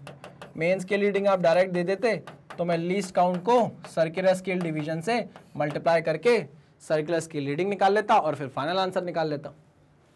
लेकिन या तो आपने हाँ, मैं सोच ही रहा था जेई मेन का क्वेश्चन होगा। देखिए जेई मेन का क्वेश्चन, देखिए देखिए देखिए, डरेंगे नहीं, लेकिन अच्छा क्वेश्चन है। स्टार मार्क मैंने पहले इसलिए कर दिया है। अब आपको ना मेन स्केल रीडिंग दी गई है, कैसे निकालोगे भैया कि इनमें से चारों में से कौन सा आंसर सही होगा, तो यहां देखो कॉमन सेंस यूज करना है, कॉमन सेंस यूज करना है। आप अभी क्या निकाल सकते हो, सिर्फ और सिर्फ लीस्ट काउंट निकाल सकते हो, देखना, और वो कितना है 0.1 सेंटीमीटर डिवाइड बाय 50, है ना। पॉइंट हटाया, 0 लगाया, 1/500, 1/500, ठीक। ये हो जाएगा कितना, 1/5 to 1/100, ठीक है ना। 0.2 है ना, 0.2 डिवाइड बाय 100, ठीक। ये हो जाएगा कितना, 0.002 सेंटीमीटर, सेंटीमीटर ही होगा ना, सेंटीमीटर ही होगा ना, हाँ 0.1 सेंटीमीटर है तो 0.002 सेंटीमीटर। अभी भी लीस्ट काउंट निकाल लिया, लेकिन इनमें से कोई आंसर तो है ही नहीं सर, क्या करें, ना मेन स्केल रीडिंग दी गई है। तो देखो ध्यान से सुनना, मुझे इतना पता है कि जब आप ऑब्जर्व्ड रीडिंग निकालने जाओगे, ऑब्जर्व्ड रीडिंग जब आप निकालने जाओगे ध्यान से सुनना, पिच आपको दी हुई है कितनी, 0.1 सेंटीमीटर की, है ना, 0.1, 0.2, 0.3, 0.4। यहाँ पर आप देख रहे हो सब का सब जो आपको रीडिंग दी है वो 2.2 समथिंग दी हुई है, ठीक है ना। ओके, तो हमको लेना देना है पीछे की 3 डिजिट से, इससे इससे इससे और इससे, पीछे की 3 डिजिट से लेना देना है ना। ओके, ये पीछे की 3 डिजिट कहाँ से आती है, सर्कुलर स्केल रीडिंग से आती है, नहीं आई बात समझ में। अरे भाई जब आप ऑब्जर्व रीडिंग निकालते हो तो उसमें चाहिए आपको एक मेन स्केल रीडिंग और एक चाहिए सर्कुलर स्केल रीडिंग, है ना। यहाँ पर हम देख रहे हैं कि चारों ही ऑप्शन में 2 तो आ ही रहा है, मतलब आपकी जो मेन स्केल रीडिंग रही होगी वो 2 तो रही ही होगी, 2 सेंटीमीटर रही होगी, plus least count into something कुछ रहा होगा जिससे आगे के 3 डिजिट बनेंगे, जिससे आगे के ये डेसिमल के 3 डिजिट ही आपको मिलने वाले हैं, हाँ कि ना। हाँ सर, ठीक है, ध्यान से समझना। 2 प्लस लीस्ट काउंट आपने निकाला हुआ है क्या, हाँ सर, 0.002 इंटू एक्स। अब आप ध्यान से सुनना, अगर आपके पास एक इवन नंबर है, मान लीजिए आपके पास 2 है, 2 को आप एक ऑड नंबर से मल्टीप्लाई कराओगे, आंसर आपको 6 मिलेगा, एक इवन नंबर, है ना। 2 को आप एक इवन नंबर से मल्टीप्लाई कराओगे तो आपको एक इवन नंबर मिलेगा, है ना। मतलब अगर आप इवन को ऑड से मल्टीप्लाई कराओ तो भी इवन नंबर मिलता है, और अगर आप इवन को इवन से मल्टीप्लाई कराओ तो भी आपको एक इवन नंबर मिलता है। बात समझ में आई, ठीक है। तो मुझे समझ में आ रहा है कि यहां पर लीस्ट काउंट जो है उसमें मुझे 2 दिख रहा है, क्या दिख रहा है, 2 दिख रहा है। इस 2 में से इस 2 में मैं कुछ भी मल्टीप्लाई करूं, मुझे एक इवन नंबर 4, 6, 8 इस टाइप की कोई चीज दिखनी चाहिए, समझ रहे हो कि नहीं। 2 तो है ही, चलो 2 तो मेन स्केल रीडिंग है, वो तो दिख ही रहा है चारों ऑप्शन में। मैं 2 के आगे जो ये 3 डिजिट लिखे हुए हैं इनकी बात कर रहा हूं कि इनको मैं कैसे पकड़ूंगा। तो मैंने देखा कि भाई 2 के आगे आने वाले जो 3 डिजिट है वो एक्चुअल में लीस्ट काउंट से मल्टीप्लाई होगी कोई वैल्यू, उससे आएंगे, ठीक है। यहां पर जो लीस्ट काउंट आया वो 0.002 है ना। मतलब अगर मैं इसमें कोई भी एक x वैल्यू मल्टीप्लाई करता हूं, भले वो ऑड हो, इवन हो, कुछ भी हो, आपको जो रिजल्ट मिलने वाला है वो एक इवन वैल्यू मिलने वाली है ना। मतलब मल्टीपल होगा 0.002 का ही, ये ऐसे समझ लो, मल्टीपल होगा किसका, 0.002 का ही। ये वाला जो फाइनल आंसर होगा ये मल्टीपल होगा किसका, 0.002 का ही। तो आपको रिजल्ट में 4, 6, 8 कुछ ऐसा दिखना चाहिए, 0.004, 0.006, 0.008 कुछ ऐसा दिखना चाहिए, है ना। एक गैस कर रहा हूं मैं, ठीक है। अब आप इन ऑप्शन को देखो, क्या कोई चीज मल्टीप्लाई होके 1, 2, 3 आ सकती है। अगर आप 0.002 को किसी भी चीज से मल्टीप्लाई करो, 1, 2, 3 आ सकता है, 3 आ सकता है क्या, नहीं आएगा ना। 3 कैसे आएगा, आ ही नहीं सकता। 5 आ सकता है, नहीं आ सकता है। 1 आ सकता है, नहीं आ सकता। क्या आ सकता है, 4 आ सकता है, देखो आप 4 आ सकता है, ठीक है ना, 4 आ सकता है। देखिए आप, क्योंकि 2 से मल्टीप्लीकेशन हो रहा है ना। जब आप इवन को ऑड से मल्टीप्लाई करो तो भी इवन मिलता है, इवन को इवन से मल्टीप्लाई करो तो भी इवन मिलता है। आपको यहाँ 0.002 के मल्टीपल में ही कोई वैल्यू मिलेगी, है ना। तो मैं देखता हूँ चारों ऑप्शन में सिर्फ यही ऑप्शन है जिसमें मुझे 0.002 का मल्टीपल कुछ दिखाई दे रहा है। आई बात समझ में, हाँ सर, ऐसे पकड़ना था इस क्वेश्चन को, ऐसे पकड़ना था, ठीक है sir. Okay okay okay, next sir, next. Amount of solar energy received on Earth's surface per unit area per unit time is defined as solar constant. Dimension of solar constant. Energy per unit area per unit time यानी कि ml square t minus 2 divided by l square and t. l square से l square cut गया, कितना आ जाएगा, mt minus 3. mt minus 3 option में है ये, ठीक। Next question, dimensional formula for thermal conductivity. देखो अभी आप इसे याद कर लो, अभी आपने कुछ पढ़ा नहीं है थर्मल कंडक्टिविटी के बारे में। तो ml(t-3 k-1), इसे एज अ फॉर्मूला समझकर अभी आप याद कर लो, है ना। जब हम पढ़ेंगे इसको अपने टॉपिक में तब इसकी बात अच्छे से कर लेंगे। यह है ml(t-3 k-1). Next, taking into account of significant figures what is the value of 9.99 minus 0.0099। ये क्वेश्चन तो मैंने आपको कराया है ना, ये क्वेश्चन मैंने आपको कराया है। तो मैं चाहूँगा कि आप लेक्चर में जाकर ज़रूर देखें, है ना। थोड़ा आप पे थोड़ा तो मैं आपके ऊपर भी डालूँ बोझ। नीट 2020 का क्वेश्चन है, लो ये मैंने आपको लेक्चर में ही करा दिया है। जब मैं आपको पढ़ा रहा हूँ, जब मैं आपको समझा रहा हूँ, तभी मैंने आपको ये क्वेश्चन करा दिया है, ठीक है ना। जाकर आप चेक करिएगा। चलिए वेरी गुड, आगे बढ़ते हैं। Next question, dimensions of stress are. ओहो, डायमेंशन ऑफ स्ट्रेस, स्ट्रेस का डायमेंशन प्रेशर के डायमेंशन के बराबर होगा, यानी कि ml minus 1 T minus 2, ml minus 1 T minus 2। ये लो नेक्स्ट नीट के क्वेश्चन है भैया, ये सब नीट के क्वेश्चन है। देखो ये नीट 2020 का क्वेश्चन है। क्या टाइम लगा आपको इसको सॉल्व करने में, क्या टाइम लगा आपको? ये क्वेश्चन तो हमने ऑलरेडी आपको लेक्चर में करा दिया है ना। ये क्वेश्चन देखो अभी आपके सामने आ गया, और ये आता भी नहीं तो भी हमें बन जाता, क्योंकि हमने इतना पढ़ लिया है डायमेंशनल फॉर्मूले भाई। नेक्स्ट, ये क्वेश्चन भी देखा देखा लग रहा है, नीट का ही है क्या? 2013 नीट का क्वेश्चन है। बताइए इसका आंसर क्या होगा, बताइए इसका आंसर क्या होगा, है ना। इधर उधर की बात किए बिना आप सीधे फॉर्मूला लिखो, ठीक है ना। हो जाएगा 3 times of delta A by A into 100। क्या मुझे इसको समझाने की ज़रूरत है? क्या मुझे इसको समझाने की ज़रूरत है? प्लीज़ मुझे बताइए भाई। ये तो अब बाएं हाथ का खेल हो गया है आपके लिए। क्या हो गया है? बाएं हाथ का खेल हो गया है। सर मैं तो राइट ही हूँ, लेकिन तभी तो बोल रहा हूँ बाएं हाथ का खेल है। मतलब अगर आपका बाएं हाथ ढंग से काम नहीं भी कर रहा है, भगवान ना करे ऐसा कभी हो, फिर भी आप इस क्वेश्चन को आराम से सॉल्व कर लोगे। इसका मतलब ये होता है, ठीक है ना, delta D by D into 100, A cube B square upon C D. चलिए वेरी गुड। तो 3 times of 1% plus 2 times of 2% plus 3% plus 4%, कितना हो गया ये? 3 तो 4, 3 4, 3 4 3 7 3 10 4 14%। आंसर आ गया 14%। बहुत इजी क्वेश्चन था भाई। Next, a pair of physical quantities having same dimensional formula मुझे दिख रहा है, वर्क और एनर्जी का है। वर्क और एनर्जी का सेम डायमेंशनल फॉर्मूला है। फोर्स और टॉर्क का हो नहीं सकता, फोर्स और इंपल्स का हो नहीं सकता, लीनियर मोमेंटम और एंगुलर मोमेंटम का हो नहीं सकता। नहीं, ये हो नहीं सकता कि तेरी याद ना आए, तुझे भूलने से पहले मेरी जान चली जाए। वाह क्या बात है sir. In a vernier caliper n divisions of vernier scale coincide with n-1 divisions. कर चुके हैं हम ऐसे क्वेश्चन, मिलता जुलता क्वेश्चन है। Least count of instrument should be. यहां पर आप एक चीज देखो, in which length of 1 division is 1 mm आपको दी हुई है, यानी कि आपको 1 मेन स्केल डिवीजन दे दिया गया है, किसके बराबर? 1 mm के बराबर। और एक चीज मैं आपको यहां पर बता देना चाहता हूं कि जो फाइनल आंसर आप निकालेंगे उसमें फाइनल आंसर आपको सेंटीमीटर में आना चाहिए, यानी कि लीस्ट काउंट आपको निकालना है इंस्ट्रूमेंट का सेंटीमीटर में, ठीक है। तो 1 MSD जो आपको 1 mm में दिया हुआ है, क्या मैं इसको 0.1 सेंटीमीटर लिख सकता हूँ? बिल्कुल लिख सकते हैं सर। लीस्ट काउंट निकालना है, लीस्ट काउंट का फॉर्मूला होता है MSD ब्रैकेट में 1 माइनस m बाई एन। क्या m बाई एन की वैल्यू आपको दे दी गई है? हाँ सर, m की वैल्यू आपको दे दी गई है कैपिटल N-1 और n की वैल्यू आपको दे दी गई है कैपिटल N। हाँ कि ना? हाँ सर, हाँ ठीक है। चलो MSD की value 0.1 centimetre, 1 minus N-1 upon capital N, ठीक है। तो ये हो गया कितना? 0.1 n minus n minus minus plus 1 upon n, ठीक है ना। n से कट गया, 1 अपॉन n आ गया, यानी कि आंसर आ गया आपका 0.1 n।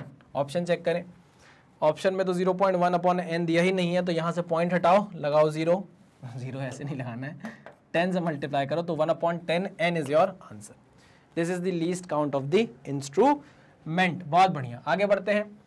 The vernier scale used for measurement has a positive zero error of 0.2 mm. If while taking a measurement it was noted that zero on the vernier scale lies between 8.5 centimeter and 8.6 centimeter, vernier coincidence is 6, then the correct value of measurement is. Correct value of measurement is. मेरे हिसाब से अब ऐसे बहुत सारे question आप कर चुके हैं, अब आपको और कोई दिक्कत इस क्वेश्चन में आनी नहीं चाहिए। ट्राई करके देखिए क्वेश्चन आपको बन रहा है या नहीं बन रहा है, प्लीज ट्राई करके देखिए। मेरे ख्याल से यार मैं अगर इस क्वेश्चन को नहीं भी करवाऊं तो भी आपको क्वेश्चन बनना चाहिए, है ना। इसमें एक चीज आपको दे देता हूं मैं, लीस्ट काउंट। क्या दे देता हूं? Least count. लीस्ट काउंट है 0.01 सेंटीमीटर। कितना है लीस्ट काउंट? 0.01 सेंटीमीटर। अब तो कर लोगे नहीं? देखो यार, आपको सिंपल मेन स्केल रीडिंग दे दी गई है कि the zero on the vernier scale lies between 8.1, 8.5 and 8.6, यानी कि मेन स्केल रीडिंग आपको 8.5 सेंटीमीटर तो दे दी गई है, ठीक है। तो ये तो आंसर नहीं हो सकता। क्लियर? और क्या बोला गया है? पॉजिटिव जीरो एरर बता दिया गया है आपको, पॉजिटिव जीरो एरर आपको दे दिया गया है, पॉजिटिव जीरो एरर कितनी दे दी गई है? 0.2 mm, है है ना, आंसर सेंटीमीटर में है ना, तो उसको 0.02 सेंटीमीटर लिख देता हूँ, है ना, कन्वर्ट कर दिया भाई, mm को मैंने सेंटीमीटर में कन्वर्ट कर दिया। ओके, आगे, the vernier coincidence is 6, then the correct value of measurement is. Okay, यहाँ पर आपको सर्कुलर स्केल रीडिंग भी दे दी गई है, वो कैसे दे दी गई है, least count into coinciding division, coinciding vernier scale division 6 दिया हुआ है। लीस्ट काउंट है आपके पास, लीस्ट काउंट मैंने आपको दिया हुआ है, लीस्ट काउंट है 0.01 सेंटीमीटर में इंटू 6, ठीक है ना, तो ये हो जाएगा 0.06 सेंटीमीटर, ठीक है। तो हम फाइनल रीडिंग निकालने जा रहे हैं भाई, सीधा सीधा निकालेंगे क्या, फाइनल रीडिंग। वो कैसे निकलेगी, वो निकलेगी observed reading, observed reading positive 0 error है तो हम इसमें से क्या कर देंगे, 0 एरर माइनस करेंगे। देखो 0 एरर हमेशा माइनस होती है, ठीक है। ओके, ऑब्जर्व रीडिंग आप कैसे निकालोगे, main scale reading plus vernier scale reading, main scale reading plus vernier scale reading minus 0 error, minus 0 error, ठीक है। चलो very good. Main scale reading आपको दी गई है 8.5 centimetre, 8.5 centimetre. Vernier scale reading आपने निकाली है 0.06 सेंटीमीटर, माइनस आपको जो पॉजिटिव 0 एरर दिया है वो 0.02 सेंटीमीटर का दिया हुआ है। आओ भाई इसको निकालते हैं, 8.5 प्लस 0.06 कितना होगा ये, 6, 5, 8.56। इसमें से आपको माइनस करना है 0.02 माइनस करना है, 6 में से 2 गए, 4 बचा, 5, 8.54, 8.54 is your answer, 8.54 centimetre is your answer, ठीक है। कोई बड़ी भारी चीज नहीं थी। Next question, one main scale division of a vernier caliper is a, ठीक है, and nth division of vernier scale coincide with n-1 division of the main scale, the least count. यार अब एक क्वेश्चन तो मैं आपको होमवर्क दे सकता हूं ना, एक क्वेश्चन तो मैं आपको होमवर्क दे सकता हूं, ऐसे कितने क्वेश्चन हमने प्रैक्टिस कर लिए यार। अब जेई मेन का ही है, भले ही 2021 का, तो क्या हुआ, बनना चाहिए ना, करके देखो यार, इतने सारे क्वेश्चन प्रैक्टिस किए हैं, प्लीज मुझे बताओ आंसर निकाल पाए इस क्वेश्चन का कि नहीं, तो मुझे भी तो पता चले कि हम जो मेहनत कर रहे हैं उसका कुछ असर पड़ रहा है कि नहीं पड़ रहा। एक क्वेश्चन तो करके बता दो मेरे लाल, प्लीज प्लीज प्लीज करके बता दो एक क्वेश्चन, दिल खुश हो जाएगा मेरा, है ना। आपके कंधों पर इस क्वेश्चन की जिम्मेदारी मैं सौंप रहा हूं। आंसर मैं चाहता हूं, कान खोलकर सुन लो, आंसर मैं चाहता हूं कमेंट बॉक्स में आप सबसे इस क्वेश्चन का आंसर आप मुझे दोगे। और चलते हैं अपने लास्ट क्वेश्चन पर हम, जो कि है हमारे शतक वाला क्वेश्चन, 100वां question. Quantity x is given by IFV square upon WL की power 4 in terms of moment of inertia force F, velocity V, work W and length L। Okay, dimensional formula for x का dimensional formula निकालना है हमें। चलो भाई, तो moment of inertia का dimensional formula होगा ml स्क्वायर, क्योंकि जो मोमेंट ऑफ इनर्शिया होता है आप उसे लिख सकते हो mr स्क्वायर, तो इसका डायमेंशनल फॉर्मूला होगा मास इंटू डिस्टेंस का स्क्वायर, ठीक है। फिर ये क्या है, फोर्स, फोर्स ही है ना, हाँ फोर्स है, ठीक है ना। फोर्स का डायमेंशन होगा mlt-2, ठीक है। उसके बाद वेलोसिटी का स्क्वायर, वेलोसिटी ही है ना v, हाँ, तो lt-1 का स्क्वायर, lt-1 का स्क्वायर, ठीक है ना, divided by, okay, work, work is ml square t-2, ठीक है, और l की पावर 4 यानी कि लेंथ की पावर 4। इसको सिंप्लीफाई करना है, करें, चलो करते हैं, सिंप्लीफाई करते हैं। देखो भाई, m, ठीक है, m स्क्वायर हो गया, m से एक m काट दो, ठीक है ना, एक m से मैंने एक m काट दिया, और क्या और क्या और क्या और क्या और क्या और क्या, चलो, तो ये हो जाएगा ml स्क्वायर, सीधे मल्टीप्लाई करके लिखता हूँ पहले तो मैं, ml स्क्वायर, और ये हो गया lt-2, ये हो जाएगा l square t-2, l square t-2 divide by, नीचे बचा सिर्फ और सिर्फ l स्क्वायर t-2 और l की पावर 4। हाँ अब सही है, देखो l की पावर 2 गया, ठीक है ना, l की पावर 4 है, ये t की पावर -2, t की पावर -2 गया, ठीक। क्या क्या बच रहा है, एक l की पावर 2 ये है, एक l की पावर 1 ये है, तो l की पावर 2, l की पावर 1, l की पावर 3 था, तो ये 4 से कट गया, ठीक है। क्या क्या बच रहा है लिख लेता हूँ भाई, पता चला भूल भाल गया मैं यहाँ पे। ये हो गया कैपिटल M, क्या बचा, t की पावर -2, और नीचे कुछ बचा है, नीचे बचा है एक l, यानी कि डायमेंशनल फॉर्मूला आ रहा है ml-1 t minus 2। Dimensional formula आया ml-1 t माइनस 2 x का।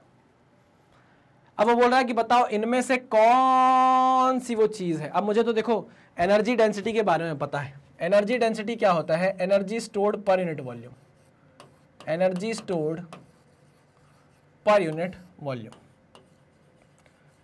ठीक, एनर्जी स्टोर्ड मतलब ml² t minus 2, this is the dimensional formula for energy.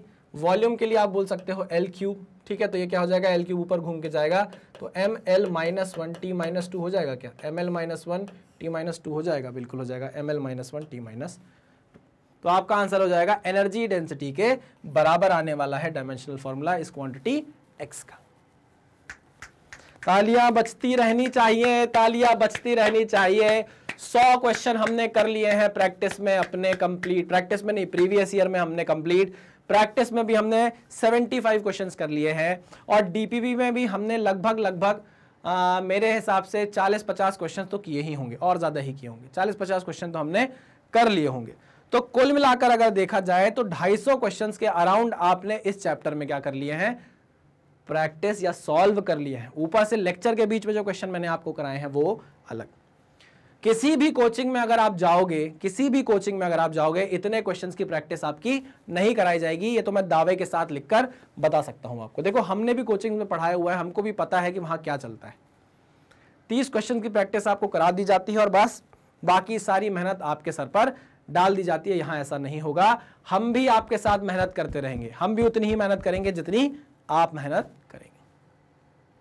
ठीक है भाई, तो चलिए इसी के साथ ये 100 क्वेश्चन होते हैं हमारे खत्म और करते हैं इस लेक्चर को ओवर। आपको पता है कि हमारी वेबसाइट है मैग्नेट ब्रेन्स पर आप जैसे ही जाएंगे, magnetbrains.com हमारी वेबसाइट है। गूगल पर आप जैसे ही टाइप करेंगे, जाकर लिखेंगे तो आपको क्या होगा? ये वेबसाइट या ये वेब पेज देखने को मिलेगा, है ना? ओके, यहाँ पर जितना भी कंटेंट हम आपको YouTube पर प्रोवाइड कराते हैं सब प्रॉपरली अरेंज्ड है, ऑर्गेनाइज्ड है, एक प्रॉपर फॉर्म में है ना? अब जैसे मान लीजिए आप नीट के स्टूडेंट है तो आप नीट पे क्लिक करेंगे तो नीट में जो मेरा कंटेंट है और जो रितिका मैम का कंटेंट है बायोलॉजी का, वो आपको मिल जाएगा। अब आपका मन कर गया कि चलो जरा फिजिक्स को देखें क्या पढ़ाया गया है फिजिक्स में, आप जैसे ही फिजिक्स पे क्लिक करोगे तो मेरा पढ़ाया हुआ कंटेंट लाइन बाय लाइन आपको देखने को मिल जाएगा।